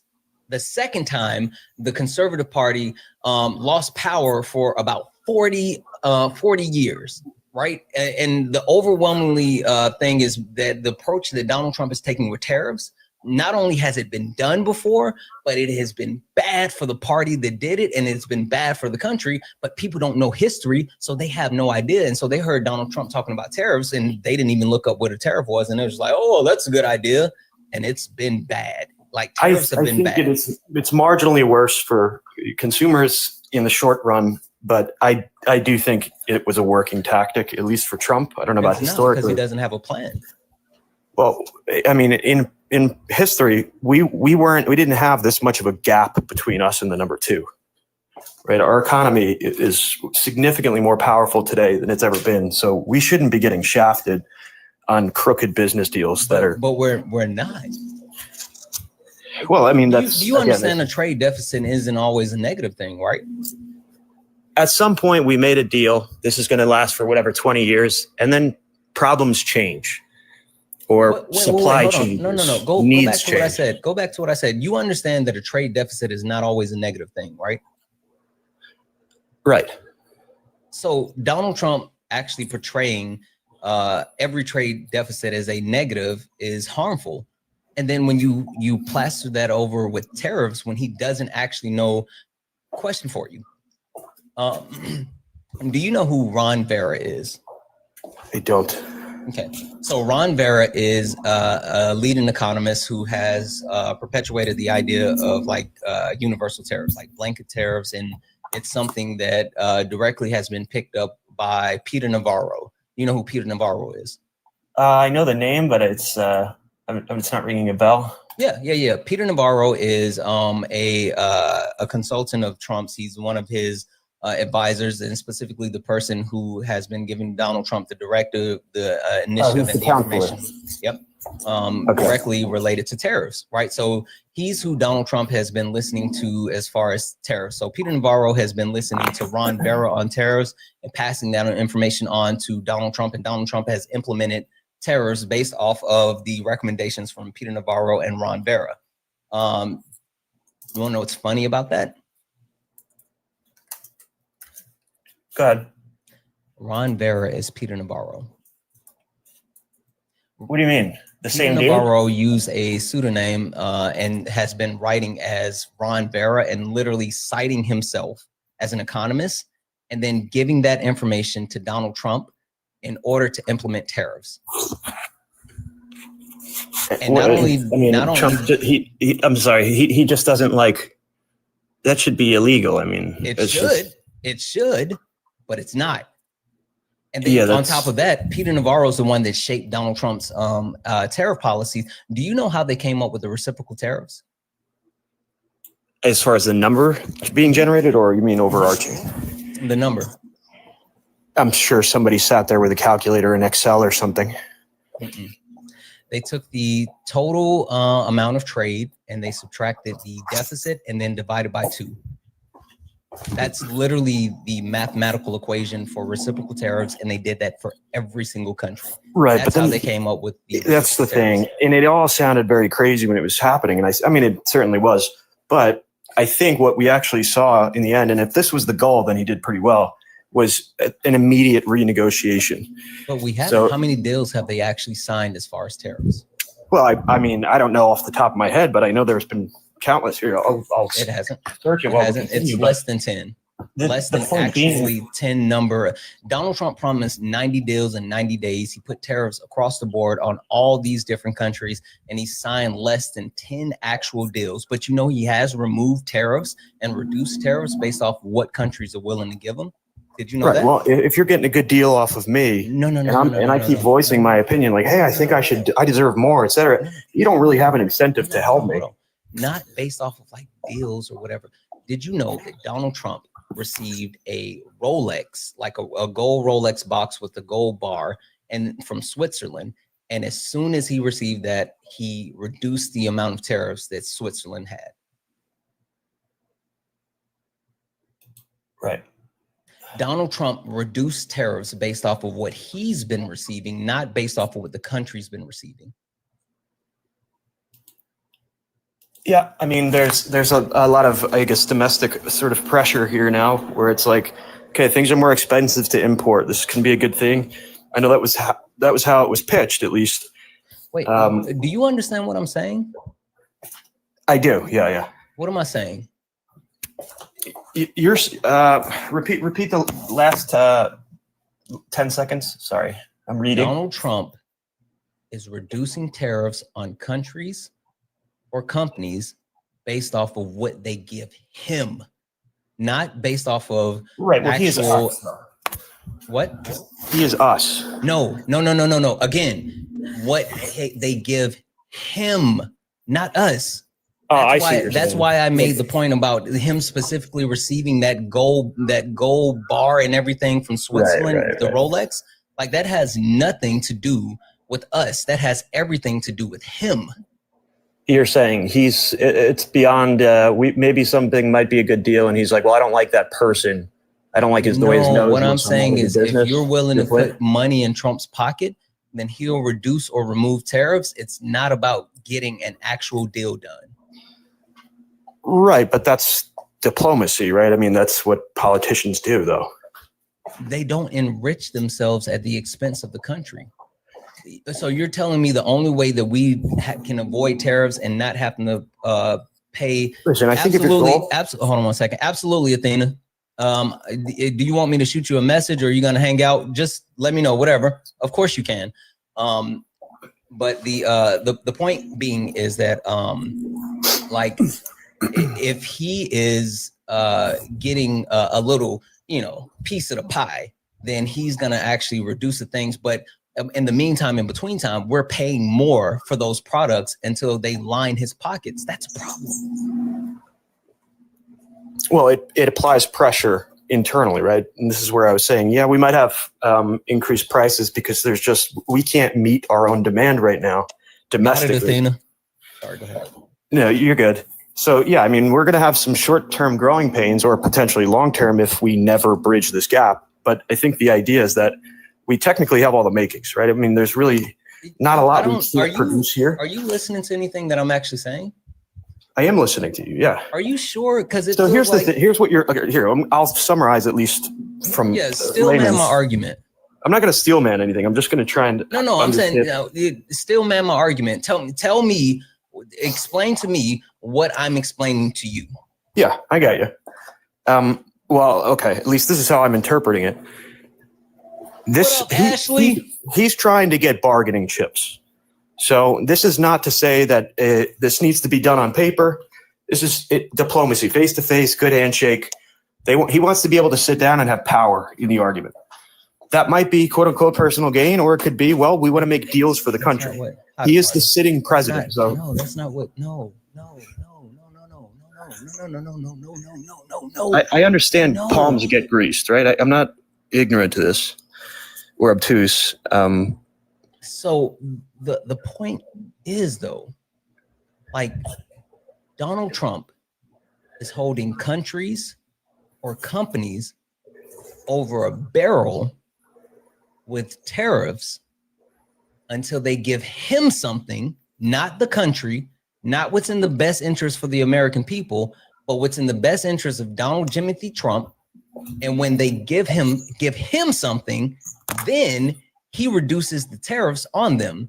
In the meantime, me and you and the 1.5 thousand, add in YouTube, 2,000 plus people that are hanging out, we are all paying more prices until a country or a company makes Donald Trump richer. That's a problem. Yeah, that's just too far-fetched, though. A country making Donald Trump rich? I literally gave you the direct example of what happened. Switzerland. What did I tell you about Switzerland? Well, hold on. This doesn't make any sense anyway, because this is all for taxes. Like, what did I tell you about Switzerland? That they, I'm sorry, I forgot. But it's on the tip. Donald Trump had tariffs on Switzerland. Switzerland then met with Donald Trump.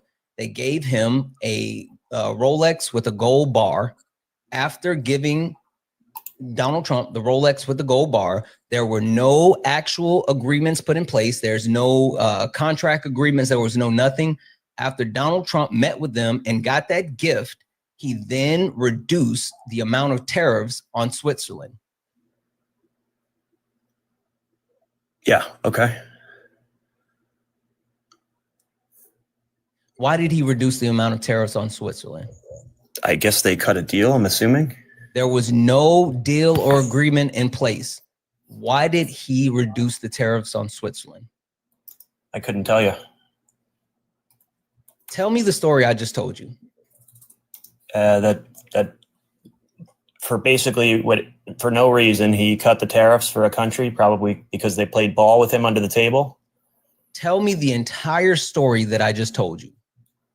I can't recite what you just said. I'm sort of paraphrasing. What did Switzerland give Donald Trump? Specifically, I don't know. A figure? Are you clicking on your computer right now?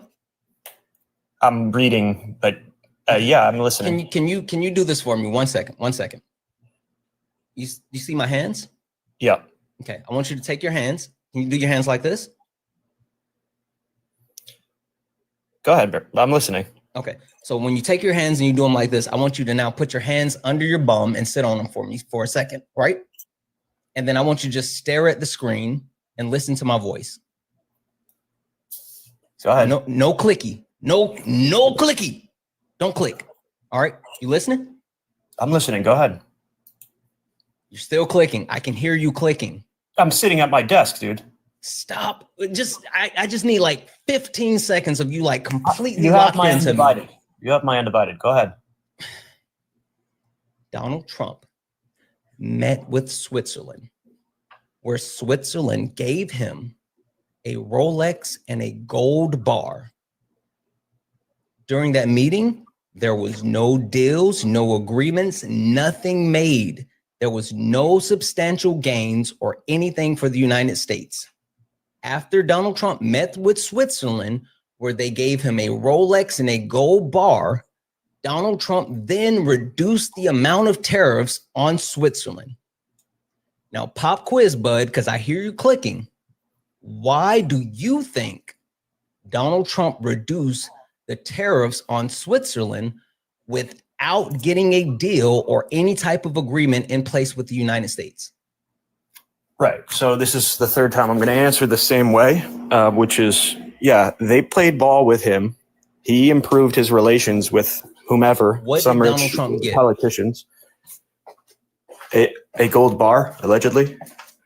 A Rolex and a gold bar, and it's not allegedly, like he showed it off. He literally showed it off. It was on his desk. So how is that allegedly? Well, I mean, he's the sitting president. I don't know if he can just, take that. That might be, I have no idea how that works. Donald Trump doesn't care about receiving it. He took a $400 million jet from Qatar or Qatar, depending on how you say it. What are you talking about? Well, I'm just saying, I don't know. I'm not going to quickly label this based on just your word. I don't know. I don't know how that works. Oh, so you're being willfully ignorant. I'm not being willfully ignorant. I'm being open-minded. How are you being open-minded? Listen, I've stored the information uncategorized. I'm just not willing to be so quick to put a label on it. I don't know. How many times did I tell you the story before you even were willing to understand that Donald Trump received something from Switzerland? So hold on, let me back this up because it's not ad hominem, but it's you're actually contradicting critical thought, like we talked about earlier. It's like I think paraphrastically. I think I'm trying to find bigger picture as we're speaking. You're not actively engaging in critical thinking if you're not actually looking at the facts of the information and then that's not fair to say, because I think better abstractly. I break ideas down to simple things. I don't focus on the little minute details that don't really matter.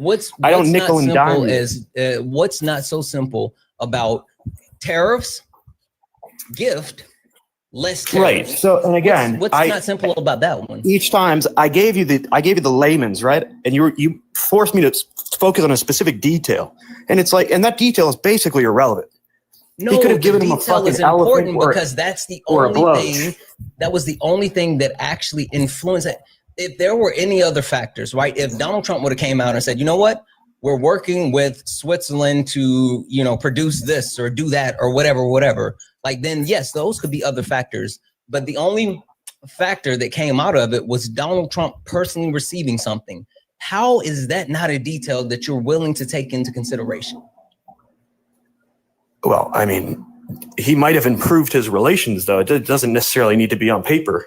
This is my point. It's like, if you have a good relationship with someone else, that can work out at the table if it needs to, or whatever, right? Who knows? They have more information than us on futures, on military. We don't know what's going to happen in the next 6 months.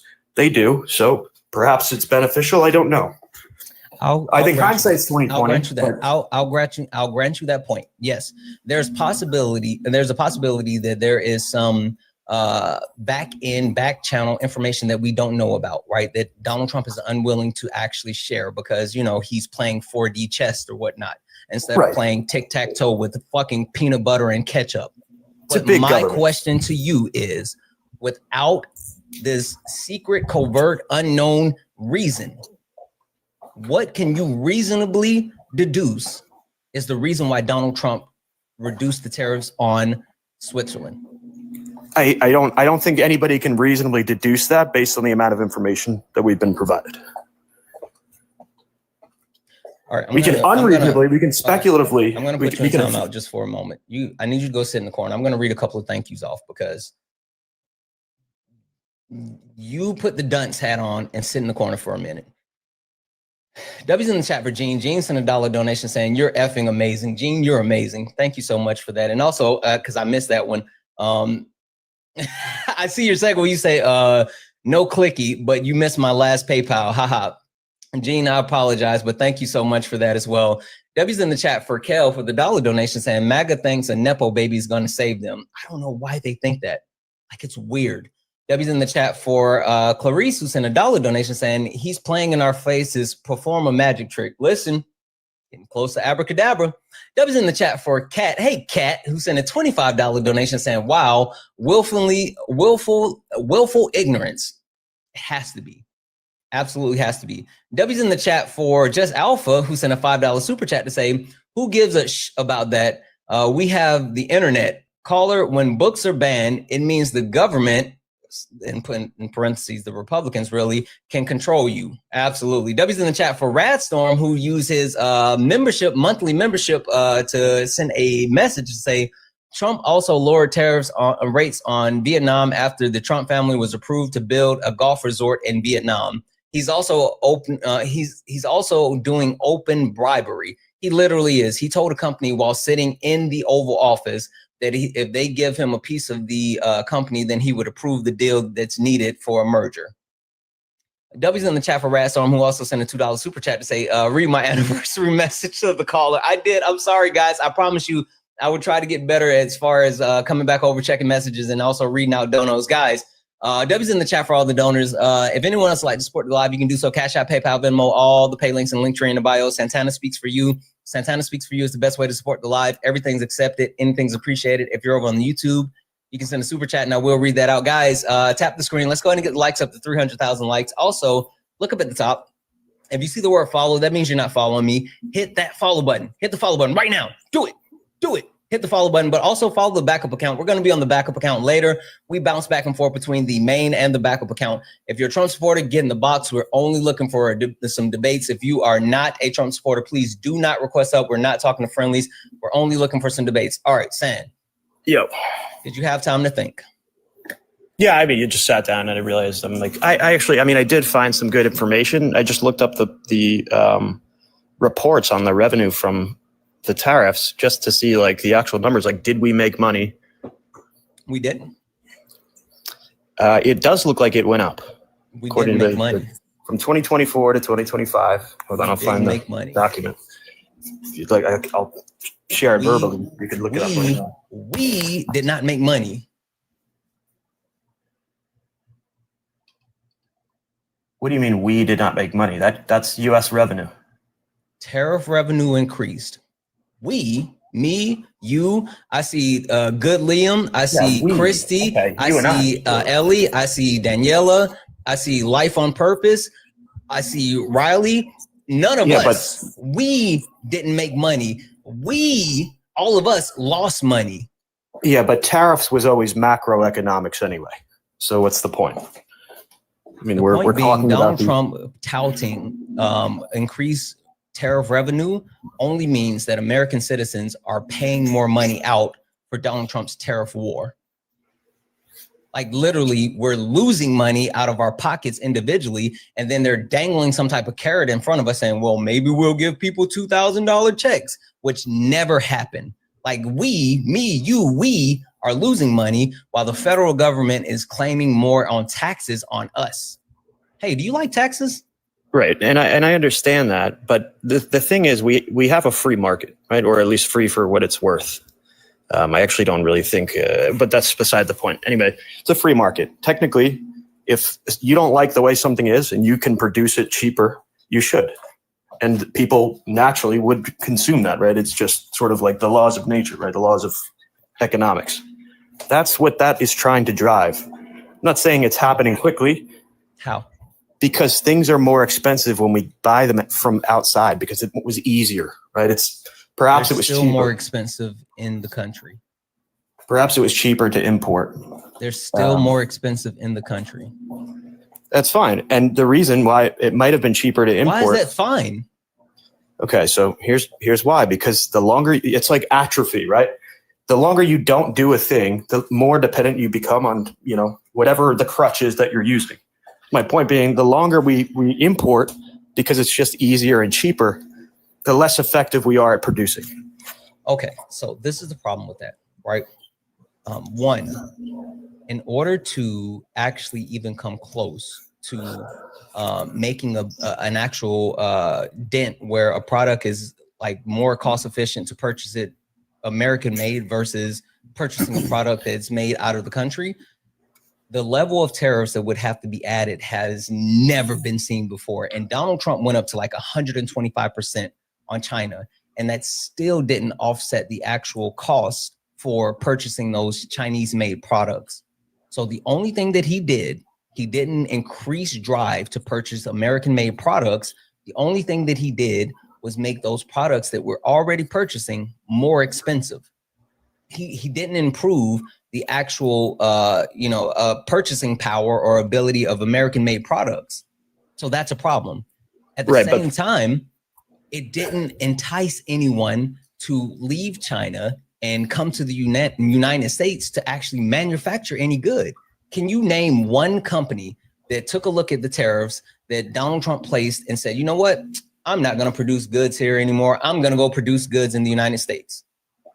All right. Well, the issue was a lot of those companies sell in the United States and are based in the United States. Can you name one company, yes or no? I'm sure I could probably list 10 companies off, guessing. No. And the answer is no. There's literally no company. Google. Yeah, go ahead. Google. Okay, so Google runs their company in the United States, but is not based in the U.S. Right? They're not under the same tax jurisdiction, if you will. They don't have the same regulations. They can basically take advantage of foreign policy while basically doing all their business here at a premium. The purpose they told us is that the reason why Donald Trump is putting these tariffs is to drive manufacturing within our country. And the premise is to entice those companies to close down manufacturing in other countries and come into the United States and produce products in the United States. So not only can we get those products, but we can get the actual, it's a free market. income from exactly.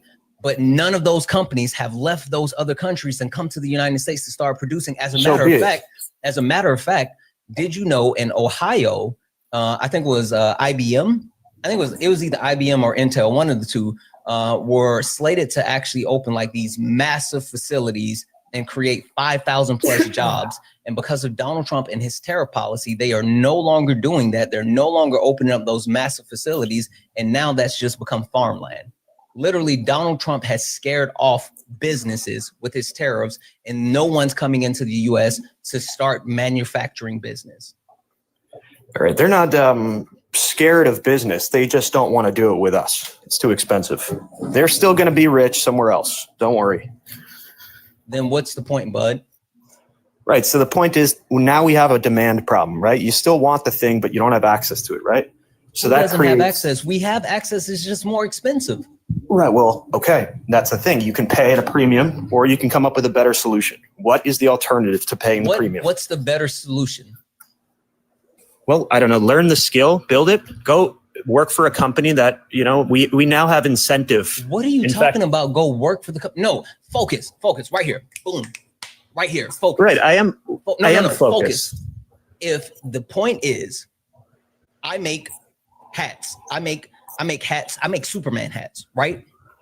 And I make Superman hats outside of the US. I make Superman hats in China, and it costs me $2 to make this hat. And I can sell it in the US for $20, right? But Donald Trump said, nope, I want you to make those Superman hats in the US. So I'm gonna put a 100% tariff on it, right? So and now instead of actually it costing me $2 to make these Superman hats, it now costs me $4 to make these Superman hats, right? Do you think that I'm going to say, you know what? Instead of paying these $4 and passing on the cost of goods to my consumers, I'm going to bring the actual business here to the US, where instead of it costing me $4 with the tariffs, it's going to cost me $15 to make it here in the US because of the actual cost of living in the US. Right. Which one do you think is more likely? Well, scarcity being on the table as well, right? Because it's like, well, now let's just say we don't have access to the cheaper products we want. We have to end up spending more. When did they stop access to the cheaper products? Right. But again, drives the price up. And if we lose access to the cheaper products? Okay, losing access from a ceiling number, right? I won't pay more than this for this item, let's just say. And again, that goes back to the amount of tariffs that need to be, again, in order to actually make that a thing, the amount of tariff, Donald Trump would have to put 1,000+% tariffs on the product to make it a thing. It's not a thing. Yeah, but it's like, I almost feel like you'll make any excuse but helping yourself, right? This is where I'm like thrown off. I'm literally telling you how math works, bud. I know how math works. I know how math works, but we're not talking about math right now. We're talking about incentive. We're fucking talking about math. Tariffs are a tax. It's a tax, and companies do the actual. Yeah, we are talking about supply and demand. The price. Do you know what an actual breakpoint analysis is? In what context? In the context of finding like the line of demarcation. Not really. Okay, so it's a process that's completed to find out like, hey, I do this at this rate, and this is the point where like it's worth doing, right? And then doing this and this at this rate now moves to where it's no longer like viable. Companies do those breakpoint analysis, and that's the math. And so unless Donald Trump is going to start putting 100,000% tariffs on people, then they're not going to get to that line of demarcation. So even if it continues to cost them more, then they're still going to, thank you for the cake, they're still going to make the products out of the country, because you know what happens when they start making the products in the country? Not only do we have to talk about them raising their prices due to the actual cost in the short term, yes. Not only the cost of producing, but they have to come here. They have to build facilities. They have to actually set up the actual cost that it would take to actually, we're not a manufacturing country. We're not a place that is used to actually making products anymore. And so to be able to actually establish that is going to take 5 to 10 to 15 years just to set that up. And that's going to cost so much money. Because here's the thing, what I don't like is like, okay, instead of you having to come here, before it was like, I'll just live in my worse off country, make garbage products cheap, and then sell it to you at a premium. It's like, who's eating shit in this situation? We are. Right. We're eating shit because Donald Trump is feeding us shit, and you apparently like the taste of shit. Well, it's just basically taking money directly out of our pockets and putting it right into the revenue of another country. And we're talking hand over fist. At least it would be a little bit more competitive internally. What about the money that Donald Trump the margins on the businesses? What about the money that Donald Trump is taking out of our pocket and putting into the pocket of the U.S. government? Again, I go back to my original question. You're talking about taxes? Yeah, that's exactly where I was about to go. Do you want more taxes? You specifically, do you want more taxes? I mean, absolutely not. Then why are you advocating for it? Well, I mean, that's the thing. It's just like sometimes the problem needs to get worse before it gets better. The logic that you guys live with is like fucking mind blowing. I'm not gonna lie. I wish that I lived in a world where everything was like fucking sunshine and rainbows the way that apparently it is for you guys. Like, well, that what does it help sense. to be pessimistic about everything and just it's not about being pessimistic about everything. It's about being realist. Like, your ideas behind how this actually works doesn't make sense. It doesn't make sense. Like, it does. The term that you guys use, short-term pain for long-term gain. There's no actual plan for long-term. Tell me what's the long-term plan. I don't mind paying a little bit more for domestic products. Tell me what the long-term plan is. The long-term idea, not the long-term idea, but the plan. That's not my job. That's why we elected this man. You elected him based off of your fifis. Well, you elected him based off of hate. The majority. You elected him based off of trying to keep some actual social status, some type of position. Donald Trump did not advocate for any type of real policies with any type of plan. Can you name one plan that Donald Trump put out prior to the election for anything? Something with getting rid of all the EVs and some of those green deals and shit. What plan? I don't know the name of it. What was the plan? How was he going to do it? I can't tell you the name, but as far as I know, it was already signed in. I don't know if that was what was the plan and how did he do it? Well, it doesn't really concern me. I'm not the guy that has to read the paper. Exactly. You don't give a shit. You just think that he's going to actually do stuff. I didn't get elected. Guess what, bud? He did not have a plan to do anything. That's why he's just doing random shit. That's why he has the name Taco. You know what taco means? And it's fine if you know what taco means. I mean, I agree in general, by the way. You know what taco means? In what context? Donald Trump. In the context of Donald Trump. No, I don't. Trump always chickens out. Do you know where that name Taco came from? It's the most ignorant statement I've ever heard. Do you know where that name Taco came from? Do you know where that name Taco came from? A Mexican? I don't know. No, it didn't come from a Mexican. It came from Wall Street. Literally, the people on Wall Street, the executives, the bankers, the actual people who are managing the money within the United States coined him Taco based off the fact that he doesn't have a consistent plan, and they say that he always chickens out when it comes to tariffs. Literally, the people in our country that's moving our money called Trump Taco. Okay, what do you mean chickened out on tariffs? I mean, he's the first person that's tried to do anything about these shitty deals that we had. That may have worked at one point, but no longer. Donald Trump has put on, taken off, put on, taken off. What did Donald Trump literally just do when it came to the tariffs on grocery products? I mean, he cut deals with foreign leaders. He didn't cut shit. He didn't cut any deals. You honestly think that dude sat in his office, didn't do anything at all, and is just kind of writing onto his fucking Twitter saying he's working? Yes. You think that's what's happening? Yes, that's literally what Donald Trump is doing. All right. You told me I was willfully ignorant before.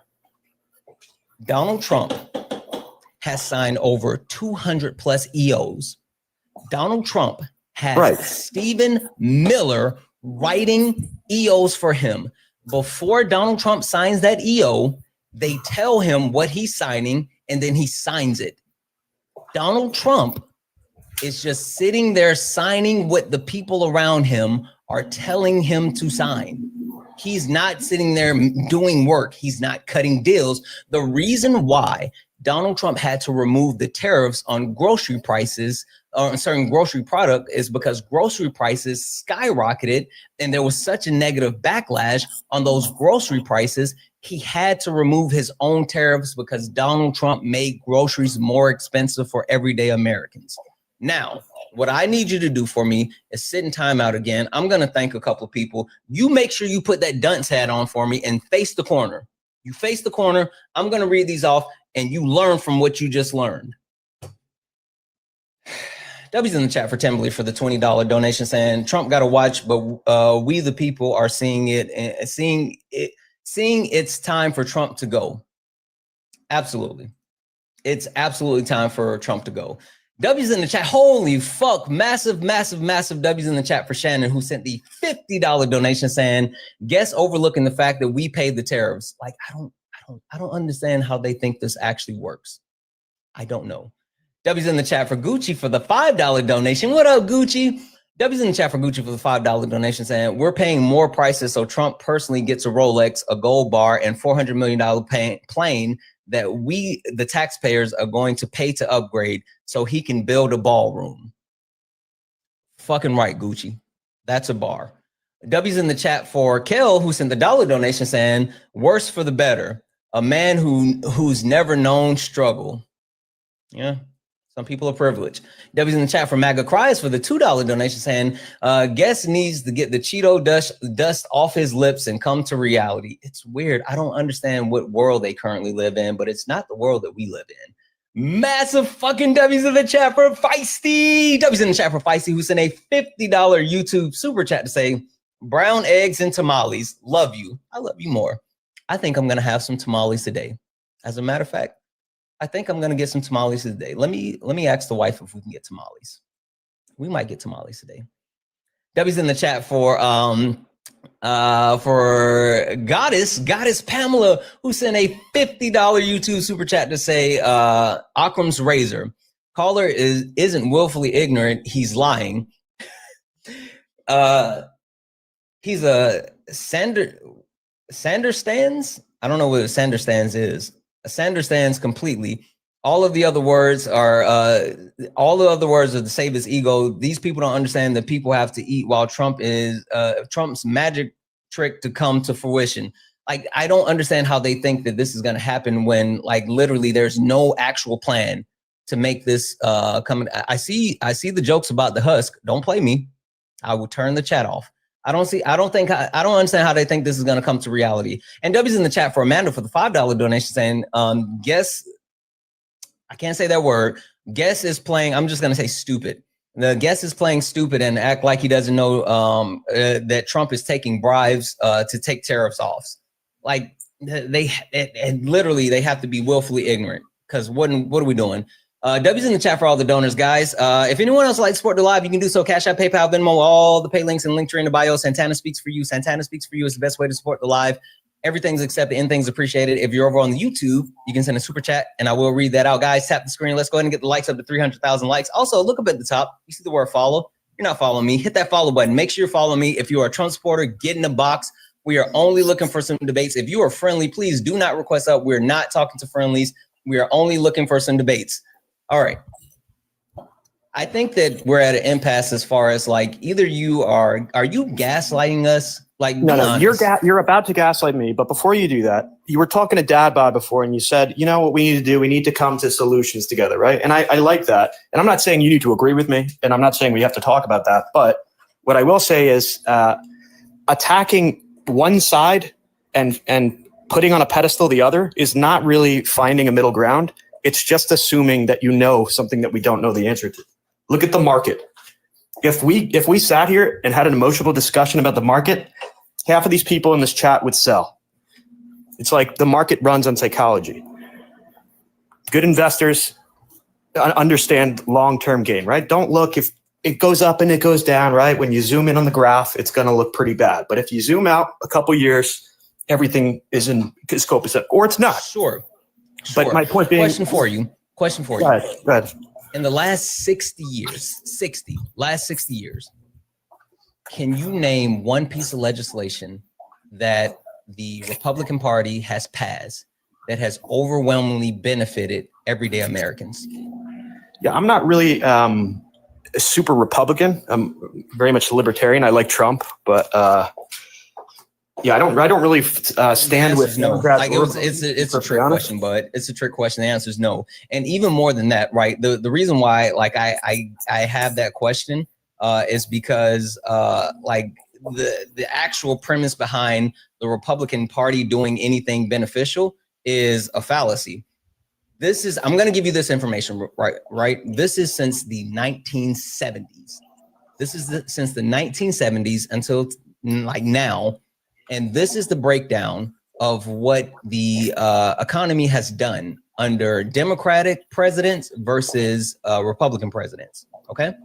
Since the 1970s, the average growth of GDP under Democrats, 2.88%.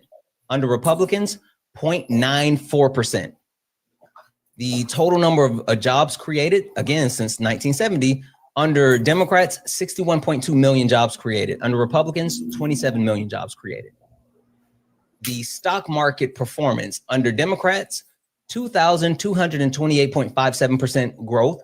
Under Republicans, 793.28% growth. The average unemployment rate under Democrats has been 5.84%, and under Republicans, it's been 6.16%. The numbers of recessions started under Democratic presidents since the 1970s, 1. The numbers of recessions started under Republicans since the 1970s, 7. The number of criminal indictments by Democratic politicians, this is Congress or higher, since the 1970s, Democratic, 3. The number of criminal indictments by Republican Congress or higher since the 1970s, 272. And let's not forget about the 34 presidential felonies that we can talk about. The point that I'm trying to make is when you talk about the progression of the country, when you talk about the development of the country, when you talk about the growth and financial responsibility and the overall well-being of the country, it only happens since the 1970s under Democratic rule, not Republican rule. So you sitting here saying that this Republican-led leadership is going to do anything or set up anything beneficial, there has not been a track record of that for the last 60 years as far as passing legislation. And there has not been a track record of that for over the last 55 years as far as the number breakdown. Right. I mean, I'm not saying that I think he's going to be able to pull it off. I just like the ideas. I like a lot of the ideas. I like what Obama had initially pitched. I kind of like what Biden pitched too, but none of these fucking people do anything that they say they're going to do. So it's like, it's a moot point.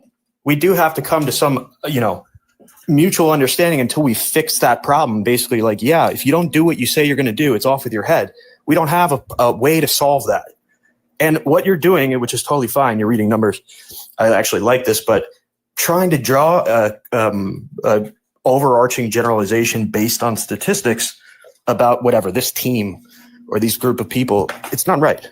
And also the point that I'm trying to make when I give you that is that the overall from an economic right stance. but it speaks to the ideology of the different parties and the entire premise of like their names, right? You talk about progressives versus conservatives. I was going to say they're the gas. Yeah, Republicans are the brakes. Yeah, well, not brakes. They're literally going in reverse. That's the problem. They're literally throwing us in reverse. That's why we don't have any type of consistency within the country. We don't have, what the problem is? It's that people actually, Democrats are in power, and then we actually see some type of progression. We see some type of growth, and people then say, you know what? Fuck it. Let's try the Republicans. And then the Republicans we don't know right away. The Republicans come in because people want to try something new, and the Republicans come in and they fuck stuff up. They fuck it up, and then all of a sudden people are like, "Oh no, this is bad. We need the Democrats to save it and save us." And then they elect Democrats, and then the Democrats come in and they fix the fucked up thing, and they get us into a good position. And then people say, "You know what? We need a change." That's where it's Republicans right there is like getting us into a good position is subjective, right? Not on all cases, but for the most part, it's like, how do you know what is actually going to work and what's not? Okay, cool. Do you know what caused the Great Recession of 2008? Yeah, it was the How old are you, if you don't mind me asking? I'm 30. You're 30. Okay, so you're a little bit younger than me, but you should be close enough to understanding like what happened. What caused the Great Recession in 08? It was like banks giving basically handing out mortgages to people that didn't have good credit, and then leaning the sort of bad creditors in with the good creditors.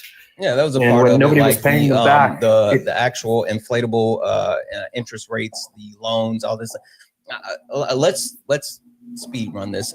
There were multiple industries that had bad practices as far as like purchasing. You can talk about the housing market. You can talk about the auto industry. You can talk about the banking industry. You can talk about the airplane industry. But also prior to that, there was something that happened. There was two things that happened. It's two of the same thing.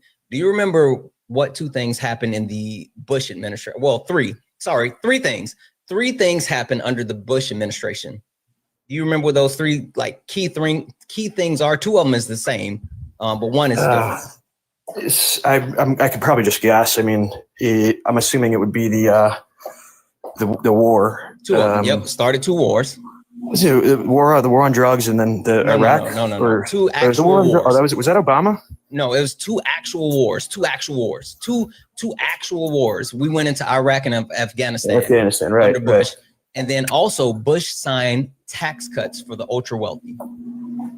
Bush did that. Bush signed tax cuts for the ultra wealthy while starting two wars, which then incentivized, combined with the actual practices that had been granted under the Bush administration to those different industries, including the banking industry, that caused the Great Recession. And then Barack Obama had to come in after. Did you know, like the bailout? Because he didn't Barack have Obama, to do that. Hold on, listen for a second.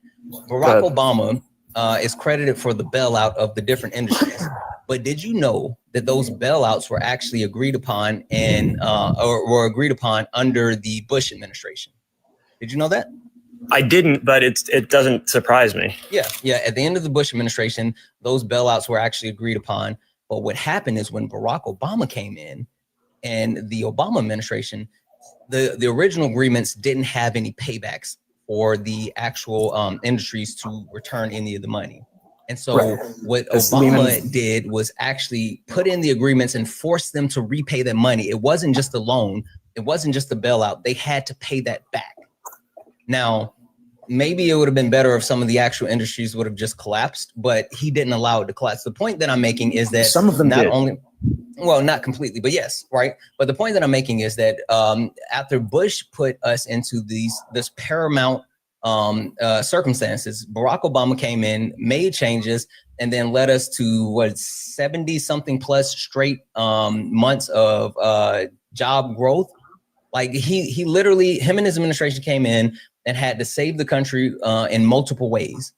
And the Democratic Party helped lead the country into one of the best economic situations that we have ever been in. 76. So much so, the Obama administration created like one of the best economies, so much so that after Donald Trump got in office, less than 2 months of being in office, Donald Trump held this massive press conference and said, we now have the greatest economy in United States history, which was true. Right. Trump says that all the time. Yeah, but no, it was true when he said it, but he didn't do anything to actually cause it. He literally held a press conference and said that the economy was amazing because of him. The economy was amazing, but it wasn't because of him. Fast forward to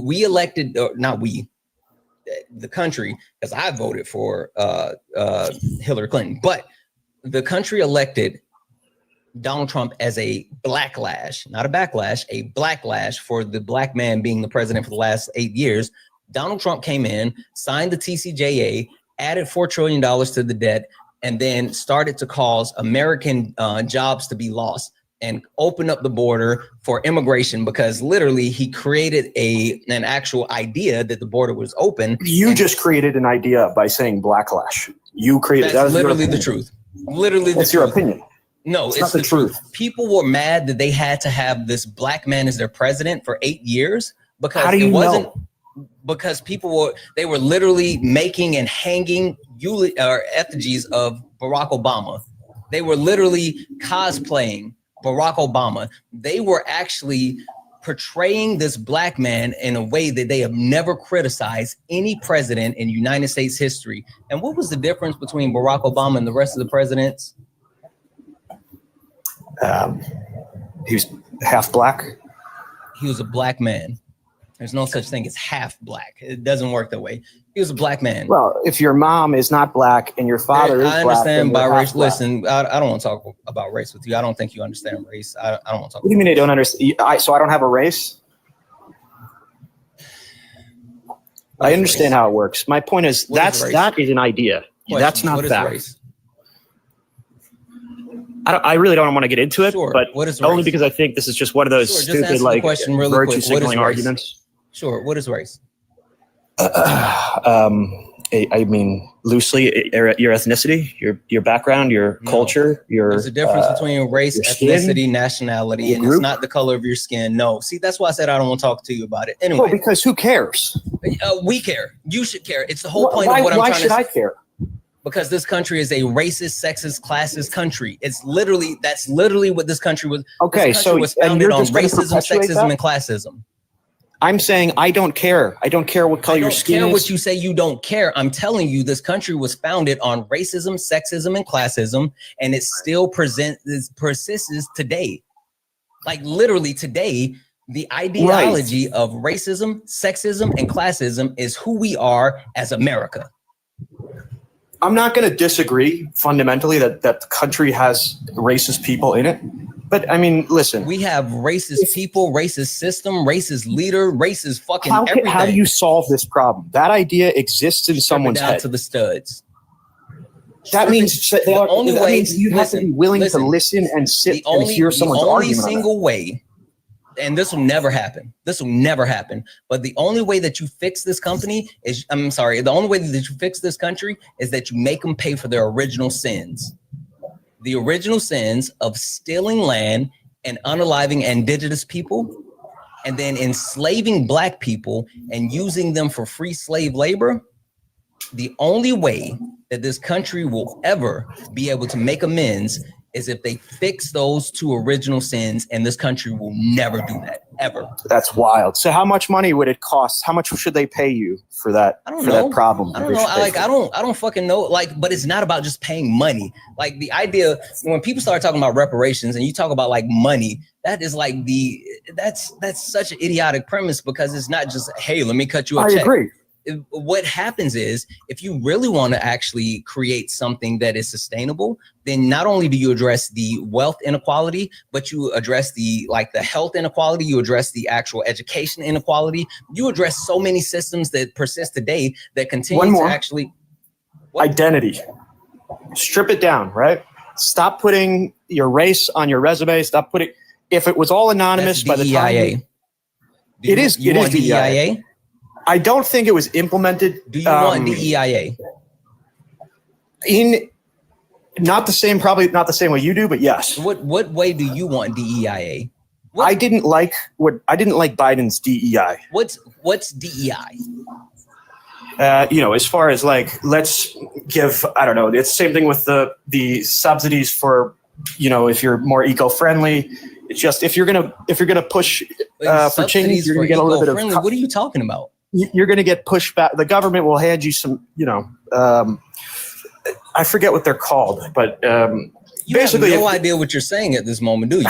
I don't know the word for it. You don't know the meaning of it either. I'm in IT, okay, and this is part of like the data pipelines I've worked on. I worked for a company that does they dig holes for Verizon and AT&T, right? Like they do fiber optics or whatever, and they have to push these green deals. What does that have to do with DEIA? Okay, this is my point. There's no incentive for a company to give a shit about this. It doesn't actually affect their bottom line. Literally, not only incentive, but there's multiple studies that have been completed, including an amazing study that was done by Forbes that shows that companies that actually engage in DEIA not only generates more revenue, but have happier and more cohesive work environments. Literally, so they need engaging in DEIA is beneficial to companies and employees. Yeah, but I think the solution on that matters. But anyway, the point on the eco stuff is just like, if this is going to hurt you, then they need to subsidize that, right? It's like, why are you jumping to the eco stuff? Like you're because bouncing it's the all over the same- place. The no, eco stuff has I'm nothing not to do with bouncing all over the DEIA. place. You're just failing to abstract the same idea. The eco stuff has nothing to do with DEIA. It does. And then the It eco does. stuff, Break Hey, it bud. down. Hey, Don't bud. take it literally. hey bud, the eco stuff is put in place because we're killing our planet. I understand. I understand. What I'm talking about is, why would a company do that? They need to be incentivized, and that's what I was basically saying. If you can prove you cut down on carbon emissions, you get a cut from the government. That helps. It gives you an incentive to do these things. DEI, same thing. DEIA. I don't know what the A is. Exactly. So maybe you shouldn't talk about it. I'm not talking about it. You are. No, you brought it up. I brought up DEI. Yeah, DEIA. Okay. Anyway, So I didn't like okay, Biden's DEI. Hold on. Okay. So the reason why I make sure to say DEIA is because DEI is just a talking point. It's a racist dog whistle. You guys don't know what it is. You heard DEI, and so you parrot DEI. It's DEIA. The A is for accessibility. It's something that has always, not always, but for the last 20 plus years has been prevalent, and it actually accounts for people with disabilities. And for people to willfully ignore the A in DEIA speaks to the lack of understanding as far as what it is. Since 91, it was 91. So that's over 20 years. Yeah. So like, it's a whole thing. And so you guys you're saying 78? It's been a while. It's been a while. Let's just say that. It's been a You're while. putting words in my mouth, because I said I was for it, just not probably the same. You're not. way you go about You it. don't know what it is. That's the point that I'm making. You don't know. You don't know any of these things. You tried to talk about race. You don't know what race is. You tried to talk about DEIA. You don't know what DEIA is. You didn't even. You You know didn't. what? You don't even know policies. You don't know a lot of stuff. Just stop for a minute. Stop. Go put that dunce hat back on. W's in the chat for Gucci for the $5 donation, saying it's always, well, it's both sides when they're proven wrong. It's always that one. It's always that one. W's in the chat for MAGA Cries for the $2 donation, saying libertarian is just another word for Republican coward. Kind of. That's an W's in the ignorant- chat for Gerard for the $5 donation to say donating just to make a point because I had to. Guest should read David. Is it Rogerer's Wages of Whiteness. It's a history. As a history scholar, I studied this in undergrad and college. Race is important, as argued in the book, because as a binary used to create us versus them, and then suppress the others. Like literally, that's literally what it is. W's in the chat for Sean. What up, Sean? Who sent a $2 super chat to say Trump has 215 indictments. Yeah, he's the best. He's absolutely the best. W's in the chat for all the donors. Guys, if anyone else would like to support the live, you can do so. Cash App, PayPal, Venmo, all the pay links and links are in the bio. Santana Speaks for You. Santana Speaks for You is the best way to support the live. Everything's accepted, anything's appreciated. If you're over on the YouTube, you can send a super chat, and I will read that out. Guys, only request up if you're a Trump supporter. Only request up if you're a Trump supporter. We're only looking for some debates. Also, guys, look up at the top. If you see the word follow, that means you're not following me. Go ahead and hit that follow button. We are trying to get to 70,000 followers on the main. So go ahead and hit that follow button, but make sure you follow the backup as well. Make sure you follow the backup. Follow both of them. Listen, I want to push this forward because I feel like at this point it's kind of like I'm picking on you, and I don't want to pick on you. No, you're good. I need you to help me understand. What has Donald Trump done as of today that has benefited everyday Americans? Well, before we get into that, can we close out the last point? So I was waiting for. Sure, go ahead. Okay, because I brought it up saying I didn't really like the solution that Biden had come up with. I'm not against DEIA, okay, nor do I really. The dog whistle aspect is exactly why I don't, frankly, I think I'm concerned more for the dog whistle. I don't need to sit here and like. What's the dog whistle? Bitch about the problem. I'd like to come up with a solution. But what's the dog whistle? It's, like a virtue signal, like a trigger word, whatever. Why? What is the trigger word? Because it's used as a It's used. Yep, it's It's absolutely not used as a slur. It's just used. Absolutely used as a slur. It's used as rage bait, Used as or a slur. it gets targeted by It's used as a political slur. propaganda. Did you know that DEI has an etymology? This is my second time. So I usually don't get to say this on 2 straight streams. Did you hear when I talked about the etymology? No. This is the second time that I'm saying this on the same stream. So this is fucking wild. So chat, if you've already heard this one, just buckle in for me and hold tight.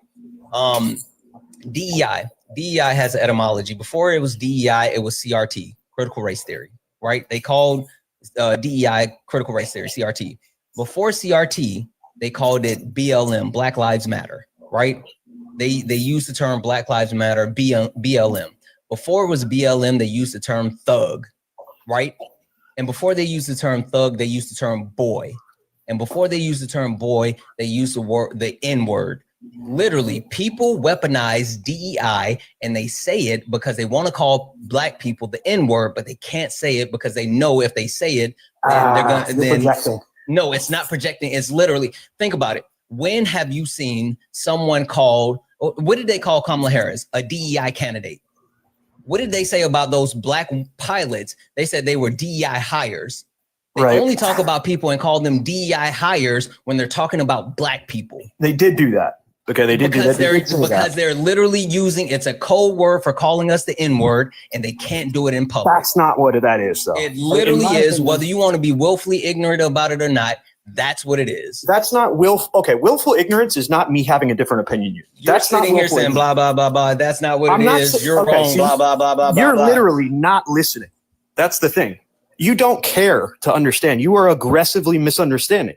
I've been respectfully. You don't make one intelligent point. But I'm just saying. Intelligent point. I will stop. I'm going to mute myself and I'm going to eat my Cheez-Its. I need you to make one intelligent, cohesive, conclusive point. Go. Okay. I brought up DEI and I said I didn't really like the way it was being implemented under Biden. I didn't think it was that effective. Sort of just like, oh, we need to up our numbers, right? I'm grossly oversimplifying. But my point is, I have a better solution. I don't care to talk about the problem or discuss critical race theory all day. It's a fucking nothing burger. Come up with a solution and let's move on. So like I said earlier, I think probably the best way that can happen, because inherently, whatever there's a bias, right? That's the idea, is that there's a bias, and whether people are actively doing it and, being racist in the workplace as far as selecting employees go, whether that's conscious or unconscious, I think the point is that it's there. So you shouldn't actually have access to that information before hiring. All you need is the talent to fill this role. We shouldn't really be handing information to people that don't need it. If bottom line is I'm the best worker for this position, it shouldn't matter what I look like. What I look like is an annotation to my experience. So, and I think that's very easy. It takes almost nothing to implement immediately. Stop putting your information on the resume. Hire a dev for 20 minutes at your billion-dollar company. Change the application. I'm going to cut you off because I'm now done with my Cheez-Its, and you didn't do what I said to do. Even more so, when you finally got close enough to a point, you know what you started talking about? What did I start talking about? DEIA slap nuts. That's literally DEIA. That's blind resumes is literally DEIA. That's the entire point of DEIA. You guys just don't understand shit. You didn't come up with something that was revolutionary. You didn't come up with something that was brilliant or unthought of. I didn't come up with something you revolutionary. Literally just said we need DEIA. It's a common sense. And I did say it. But my point is, DEIA. I work in the job market. That hasn't changed. They haven't implemented it. So either they don't do their job or they did something different. And from my understanding, they did something different. Can you name one piece of legislation that was passed to implement DEIA? I don't think this was passed at all. Exactly. Okay, so that's my point. You can talk about DEIA and what it is as a practice, but unless you plan on passing legislation to actually institute it, then it's not something that's mandated by any company. And I literally sat here and said we should advocate for DEIA, and you said, "Oh, I don't like Biden's DEI." Because I didn't like that solution. Shit. You don't understand shit. No, because that's just you even said it yourself. It's just an overarching term describing an entire idea. DEI is not I'm talking DEIA. about a specific workable solution. DEIA is literally the workable solution, bud. Yeah, but they didn't have that solution, and the solution they came up with doesn't seem to be working. You just came up with that? You think you just came up with that? Like you came up with that? Yeah, I thought about it. You thought about it. You thought about it. I'm not saying I'm the only one. I'm just saying, yes, I thought of that thought. Yes. You thought of that thought. Do you think anyone else thought of that thought? I'm sure many people have. Yeah, it's literally fucking DEIA. That's what I'm telling you. You guys don't know shit. You don't know shit. I know it didn't work.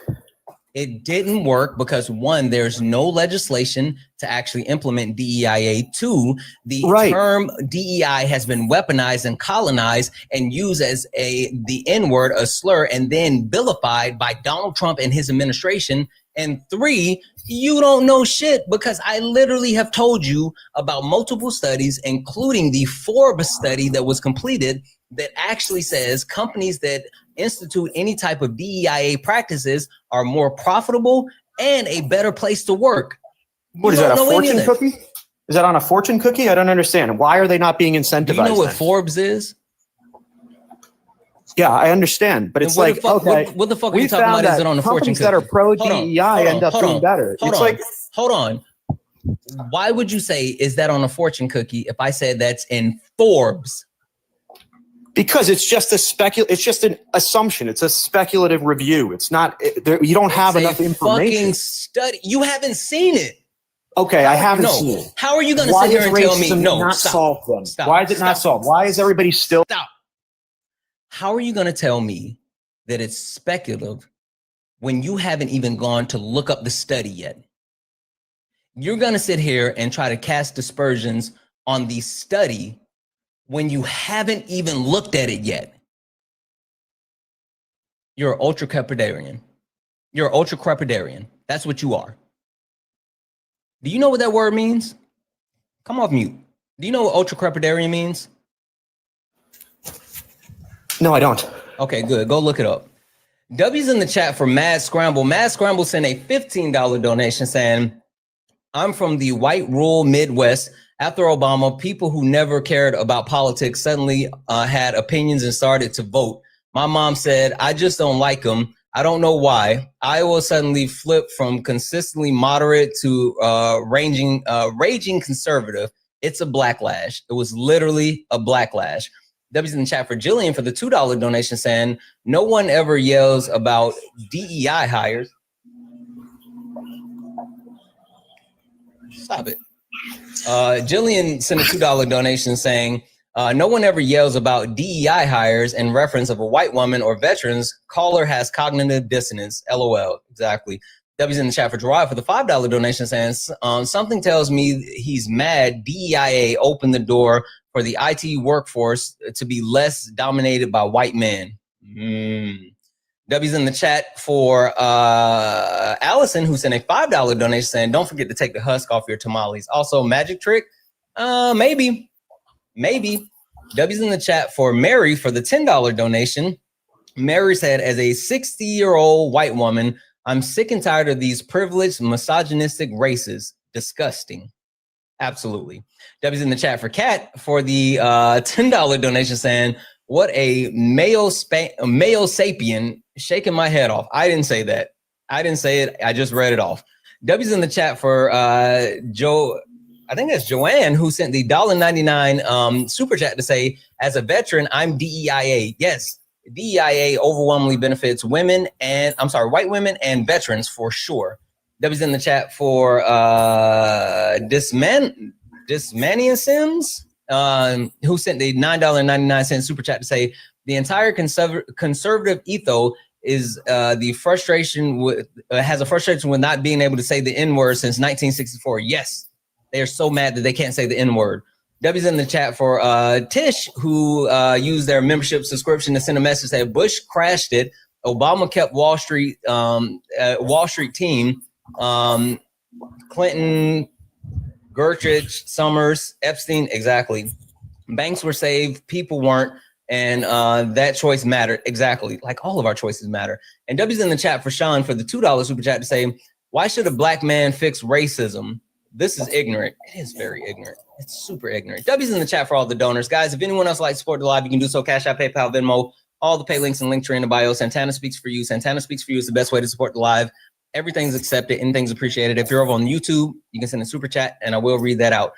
San, I need you to say something smart for me. Something, anything. Right, like here's what I need something from like you. really smart. Here's what I need from you. You need to work on trying to find middle ground rather than trying to attack. It's not helpful. Attack these nuts.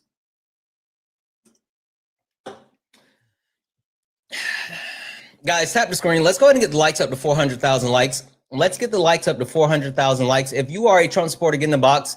If you're someone that supports Donald Timothy Trump, get in the box. We are only looking for some debates. We are not looking to talk to friendlies. We are only looking for some debates. Please do not request up if you are not a Trump supporter. We are only looking for some debates. Only looking for some debates. 45, 47. Tia, are you a Trump supporter? Tia, are you a Trump supporter? Okay, I'll drop you. Let's see here.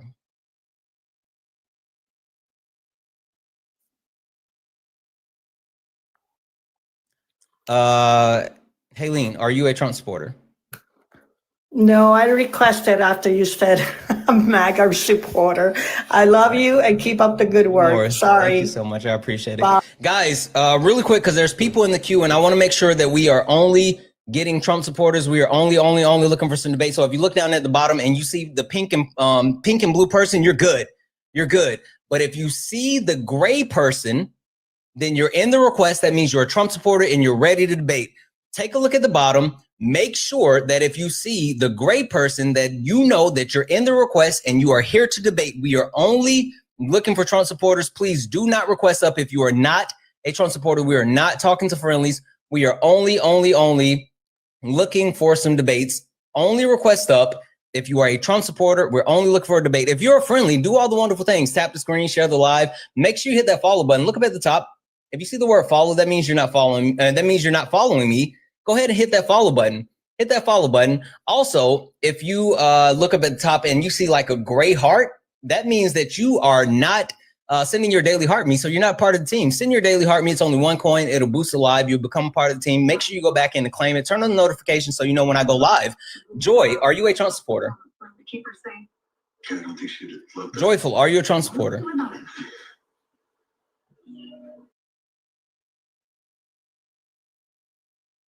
I'm assuming that's a no.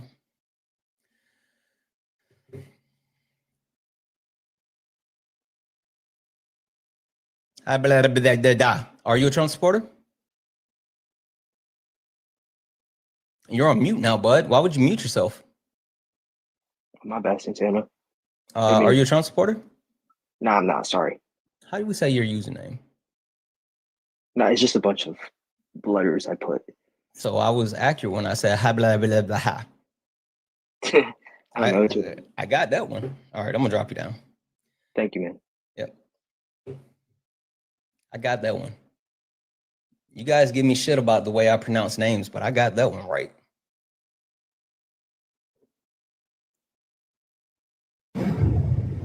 Tusi, are you a Trump supporter? Tusi, are you a Trump supporter? I don't even know how. I'm sorry. I don't even know how I got up there. I'm sorry. You came up here because you. I know. I see. Listen, I'm sorry. I'm sorry. It's fine. I looked at your profile picture and I said, I know she better not be a Trump supporter. I was gonna be mad at you. Oh no, I can't stand Trump. I can't either. Hey, tell the people to tap the screen. I appreciate it. Tap the screen for Santana. I know that's right. All right, I'm gonna drop you down. I appreciate you, friend. Thank you. Thank you. Guys, only request up if you're a Trump supporter. Only request up if you're a Trump supporter. We are only looking for some debates. If you're a Trump supporter, all I want to know is, was your vote justified? Because Trump supporters, you guys often talk about, this is what I voted for. Literally, you guys have a habit of saying, this is what I voted for. And I just want to know, did you vote for this, right? Because right now we're talking about more wars and or war crimes. We're talking about starving Americans. We're talking about pardoning rug dealers. We're talking about racist maps. And we're talking about Donald Trump is an old, grumpy man, right? Donald Trump, literally, the way that MAGA tried to portray Joe Biden is absolutely what Donald Trump is. MAGA tried to pretend that Joe Biden was falling asleep all the time. Donald Trump falls asleep all the time. MAGA tried to pretend that Joe Biden was in cognitive decline. Donald Trump can't even put together a functioning sentence. MAGA tried to pretend that, thank you for the bear, tried to pretend that Joe Biden was falling down. Donald Trump literally fell up the stairs of Air Force One, and ever since then, they've had to put those little smaller stairs in. Has anybody been watching Trump walk up and down stairs? Stairs scare Trump for his life. Trump is absolutely terrified of stairs. The point that I'm trying to make is that everything that MAGA, everything that you guys tried to say that Joe Biden was, Donald Trump is absolutely that.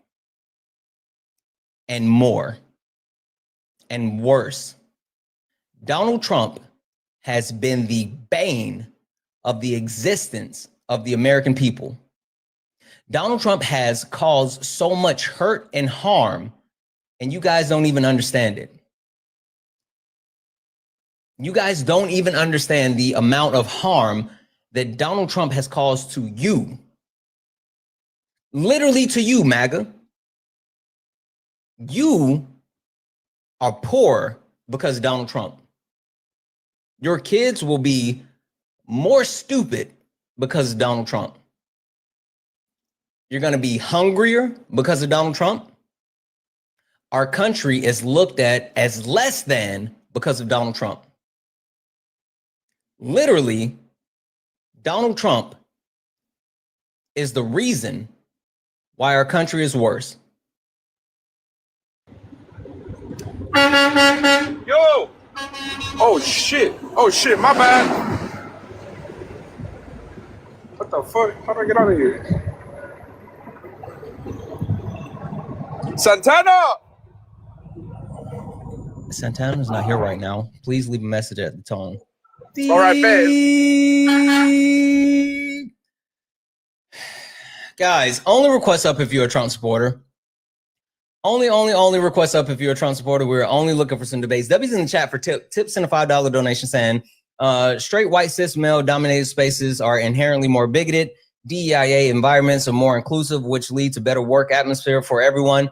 It's not that hard to understand. Bro just doesn't like being the center of attention. Exactly. They need so much attention. W's in the chat for Gerard, who sent a $5 donation saying these nuts are the middle ground. They are the middle ground. They're absolutely the middle ground.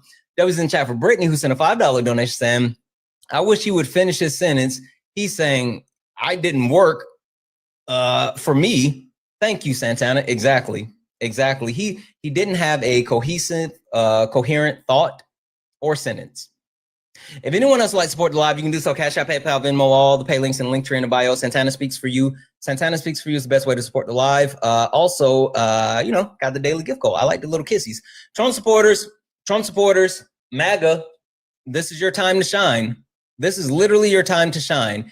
If you are a Trump supporter, get in the box. If you are someone that still somehow supports Donald Jimothy Trump, get in the box. We are only looking for some debates. Please do not request up if you are not a Trump supporter. We are not looking to talk to friendlies. If you are a friendly, do all the wonderful things, right? Tap the screen, share the live. Go ahead and get the likes up, right? Get the likes up. What's that? What? Oh, okay, I'll look that up. Let's get the likes up. Also, make sure that you follow me. If you look up at the top and you see the word follow, that means you're not following me. Hit that follow button. And I saw someone put in the chat, said, where's all the blagger? Don't you wish they were evil on me, Ricky Bobby? Listen, I'll tell you guys the truth. This is the truth. This is the absolute truth. I normally don't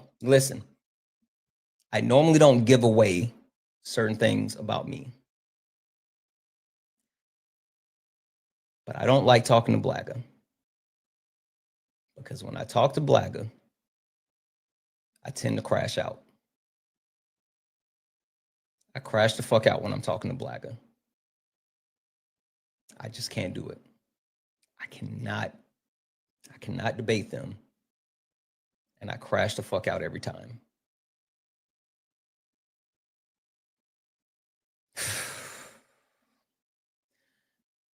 Right, Hector? Right? All right. Again, if you are a Trump supporter, get in the box. If you are someone that supports Donald Trump, get in the box. Someone said, who or what is Blaga? Blaga is Black MAGA. Blaga. They're the worst. Because usually the only thing they're doing is tap dancing. They're hoe tapping. They're a bunch of soft shoe. They're the worst. They're the worst. They don't know things. They just scream that you just stuck on a Democratic plantation. Not understanding that, like, literally, yep, Sambo, yep. Not only understanding that in Crowd Park alive, yeah. Not getting that literally Donald Trump, the MAGA, like there's nothing that they're doing to actually benefit you as an everyday American. They're actually harming you. They're actually actively harming you. I don't get it, but that's what they do. They're into it. They're absolutely into it. 1.6 thousand people over on the TikTok, and you're telling me that there's not one Trump supporter here. Not one. MAGA, if you're scared, just say you're scared. I would respect them if they came up here and was like, you know what? I'm scared of you. Which, to be fair, every single Trump supporter is scared of me. Every single one of them is scared of me. I got a lot of friends on this app. I have a lot of amazing friends on this app, and they debate as well. And they're damn good. But they don't put fear in MAGA heart the way that I do. I put fear in MAGA's heart. That's why they don't come up here to debate me. They literally are terrified. That's why I've been invading their spaces lately. That's why. Koala, get up here. Koala, request up. I bet you won't. Exactly. You do cry. MAGA is absolutely terrified of me, and I've been invading their space. Hey, chat, you want to know what happens after I debate them in their space? They block me. They've been blocking me. They don't even want, I've made them crash out in their own space, and they've been blocking me because they don't want me to come back. You guys, what's the bleach blonde, bad built, butch body MAGA woman? What's her name? Montana? I made her crash out on her own panel, and then she blocked me.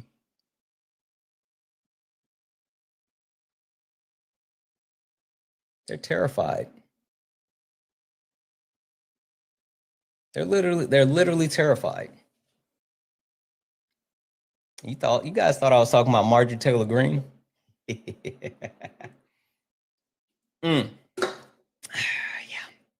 Yeah.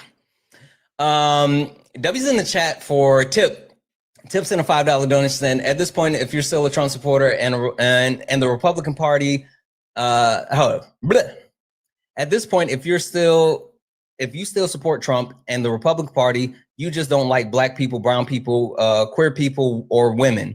Prove me wrong. How was it that no white men allowed? How was it no white men allowed stream? That was in the chat for tip. Thank you for the 5. The no white men's allowed stream. I put that on hold for this week, guys. Sorry. I was going to do it last night. Not even going to hold you, chat. You know I'm not going to hold you. I was tired. But there was a couple of, I started talking to a couple of people. I'm putting it on hold, and I'm going to do it next week. So we're not doing it this week just because I want to move a couple of things around. And then there was a couple of people who couldn't actually join because it was so last minute. So I'm going to do it next week. W's in the chat for Libby for the $20 donation saying, whenever there's a blagger on Dean or Parker stream, we're all begging for you to join. You know what it is. I'm going to be honest.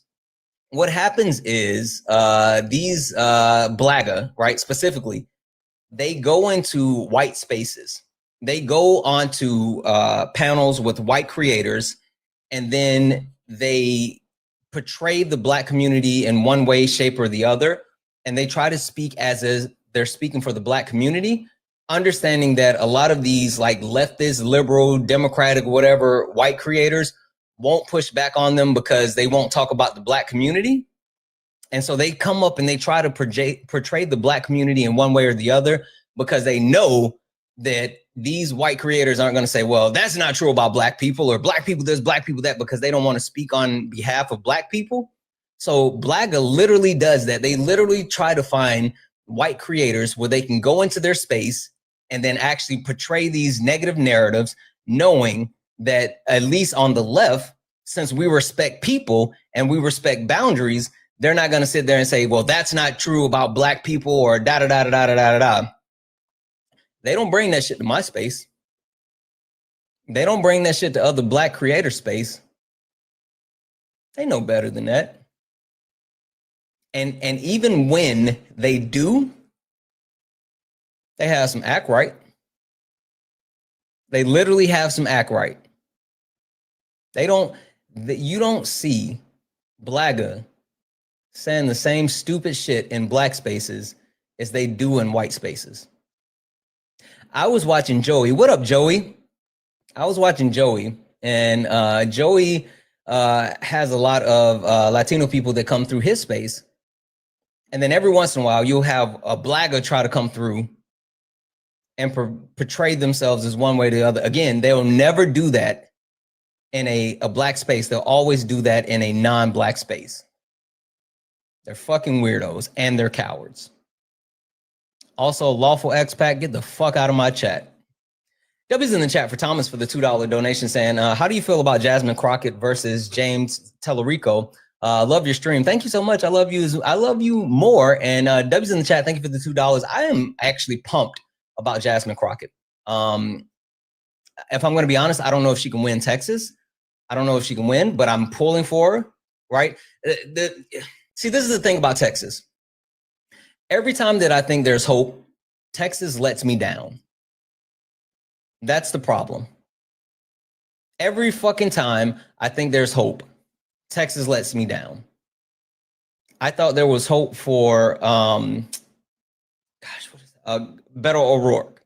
I was excited about Beto O'Rourke, and they let me down. I was excited about Colin Allwright, and they let me down. I hope the same thing doesn't happen with Jasmine Crockett. It's the same thing as like, because I'm from South Carolina, and at one point I was excited about Jamie Harrison, and they let me down. Yep, Isaiah as well. I was excited in Georgia. Yeah, that's a good point, Hector. I'm not gonna hold you. I was excited in Georgia about Stacey Abrams, and Georgia lets me down. The only time that I can say in recent history that I was excited about a candidate that I couldn't vote for and I haven't been let down is Zohran Mamdani in New York. That's the only time in recent history that I can think of, thank you for the heart meme, where I was excited about a candidate and I was not let down by the people voting.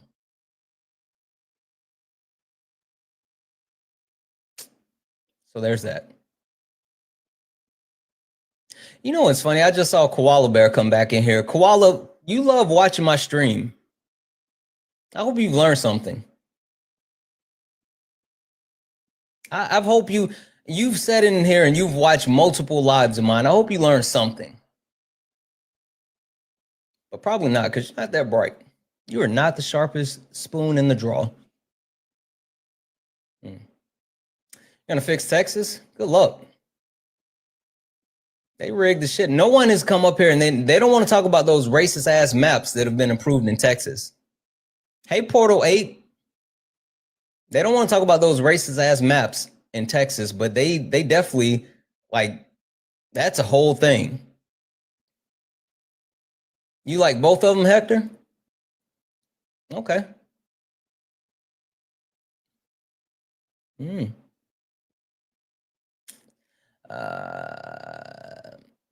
All right, back to redlining. Yeah, the Supreme Court allowed the actual redlining map that was created in Texas. They're going to allow that to be used in the 2026 election. They're going to allow it to be used in 2026 election. Yeah, MAGA is absolutely terrified of me. Like, they're scared shitless. Absolutely scared shitless. Yeah, Tellerico seems cool. W's in the chat for Gerard for the $2 donation and say, last donation for a while. I wish you were around when my sister was alive. Sorry to hear that. She was biracial and I had to watch her struggle with the duality of being biracial. Never white enough, never black enough. Wish I had the knowledge you've bestowed upon us then. Listen, that's the interesting thing about biracial people for me. In which it's interesting because biracial people are that's one of the fastest growing demographics here in the US. And the way that they actually straddle the line and they've been told all their life, like, you're not good enough here, you're not good enough there. I think there has been a shift, at least recently, in my opinion, as being a Black American, right?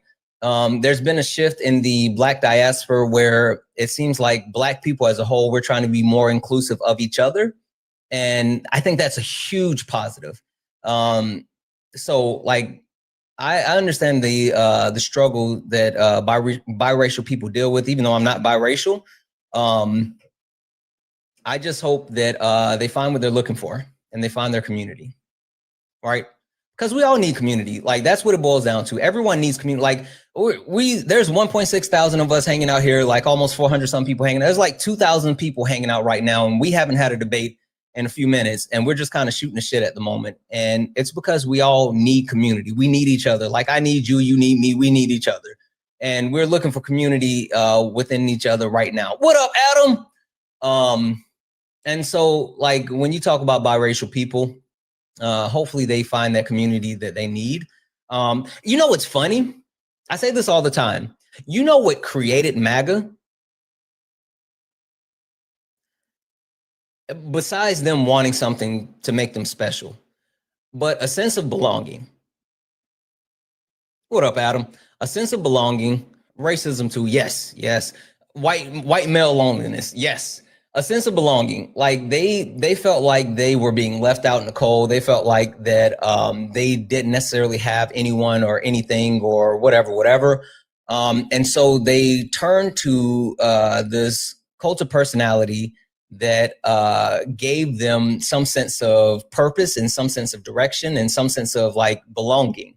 And once they had that sense of belonging, they bought into it, they stuck to it, and they've completely immersed themselves into it. And that's dangerous, right? And even more so because some people, like, when they see me debate, they're like, oh, you're being too nice to this person. You're being too da-da-da-da-da to this person. And don't get me wrong, you guys know I'm not above a valid crash out, right? Like, I'll crash the fuck out if I need to. But the actual Buddy aged up. I don't know who Buddy is. The actual premise behind, like, trying to have a conversation with them, because while a lot of them might be willfully ignorant, while a lot of them are stupid, they're just looking for a place to be. They're looking for belonging. Santana never let up the age up. Was Dean. What was that? He was in Dean's and we found out he and his wife. I don't know what you're talking about. I have no idea what you're talking about. Yeah, never Buddy aged up. I don't know. Can someone come up and explain that to me? Whoever's, like, I don't know what you guys are talking about. I don't know what that is. That was in the chat for tip for the $5 donation saying Black doesn't like being in Black spaces because all they truly want is white people's approval. Oh, My brother calls them tap dancers. They got to dance and disown blackness to get accepted by white people. Like, that's a thing. That is fucking a thing. W's in the chat for tip. W's in the chat for tip. If anyone else would like to support the live, you can do so. Cash App, PayPal, Venmo. Pay links in the link tree in the bio. Santana speaks for you. Best way to support the live. Everything's accepted. Anything's appreciated. If you're on YouTube, you can send a super chat, and I will read that out. Hey, Yara. Hi, I just wanted to explain the Buddy Aggie thing. Yeah, what is that? So he has been Buddy up. Is Buddy Aggie? Yeah. Oh, okay, go ahead. Sorry. But I'm pretty sure he's been up on your live before. He's MAGA, and he's been up on Dean's and Parker's, and he was convicted of homicide. Holy shit. Okay. Yeah. Yeah. You can look it up. There's a petition that explains everything. Oh, wow. Okay. All right. I appreciate you. Yeah. All right. Thank you. Who are you talking to? Oh, it's this Santana? live thing. All right. That was his wife. Holy fuck. Okay. Chat. I got a question for everyone.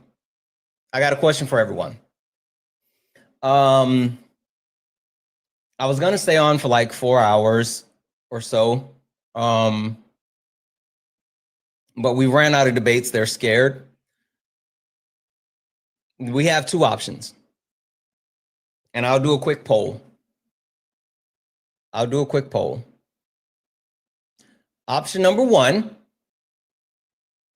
And it's the frowny face. If you or the crying face, if we just end the live here. Option number 2, smiley face, if you want to do a restart on the backup to see if we can get more people in. So smiley face if you want to do a restart, crying face if you want to just end the live. Let's do a quick poll. Smiley face if you want to hit a restart, crying face if you want to end the live. You got to actually do the poll that's here now. You got to do the poll, not put it in the chat. You got to do this poll. You got to select this poll.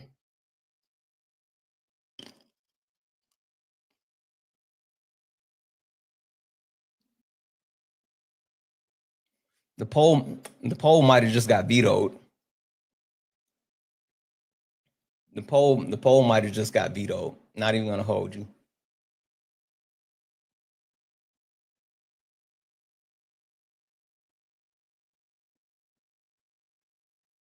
Chat, I love you. I do. I love you. My wife just sent me a crying face, and she just casted her vote. So I think I'm gonna call it. Sorry. Wife trumps polls. Sorry, chat. About to go see what my mama doing. We're gonna call it. Sorry, guys. We're gonna get out of here. I'm sure someone else is live. I might try to come back later at some point or do something. I don't know. W's in the chat for Alexis, who sent a $10 super chat to say, my daughter is black, Mexican, and Puerto Rican, and I've made it a point to teach her about both cultures because it's important. It's super important. It's super, super important. Super duper important. I'm happy to hear you say that you're doing that. Like that's amazing. You said, who can we raid? Who is live? Let's see.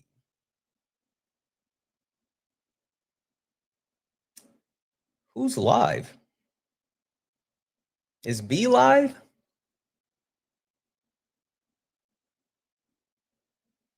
Hector, go live. Oh, K-Dot's live. Go raid K-Dot. How about that?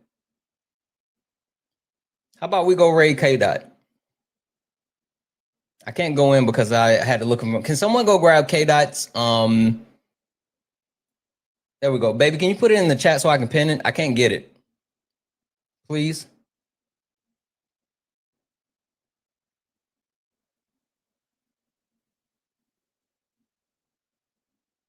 There you go. Thank you. All right. Let's go raid K-Dot. Let's send him a raid. I might come back later, or I might just panel hop. I might just stalk you guys on the panel. So 1 or 2. Anyway, we're going to get out of here. We're going to call it. You stepped in the box, now you're in the ring.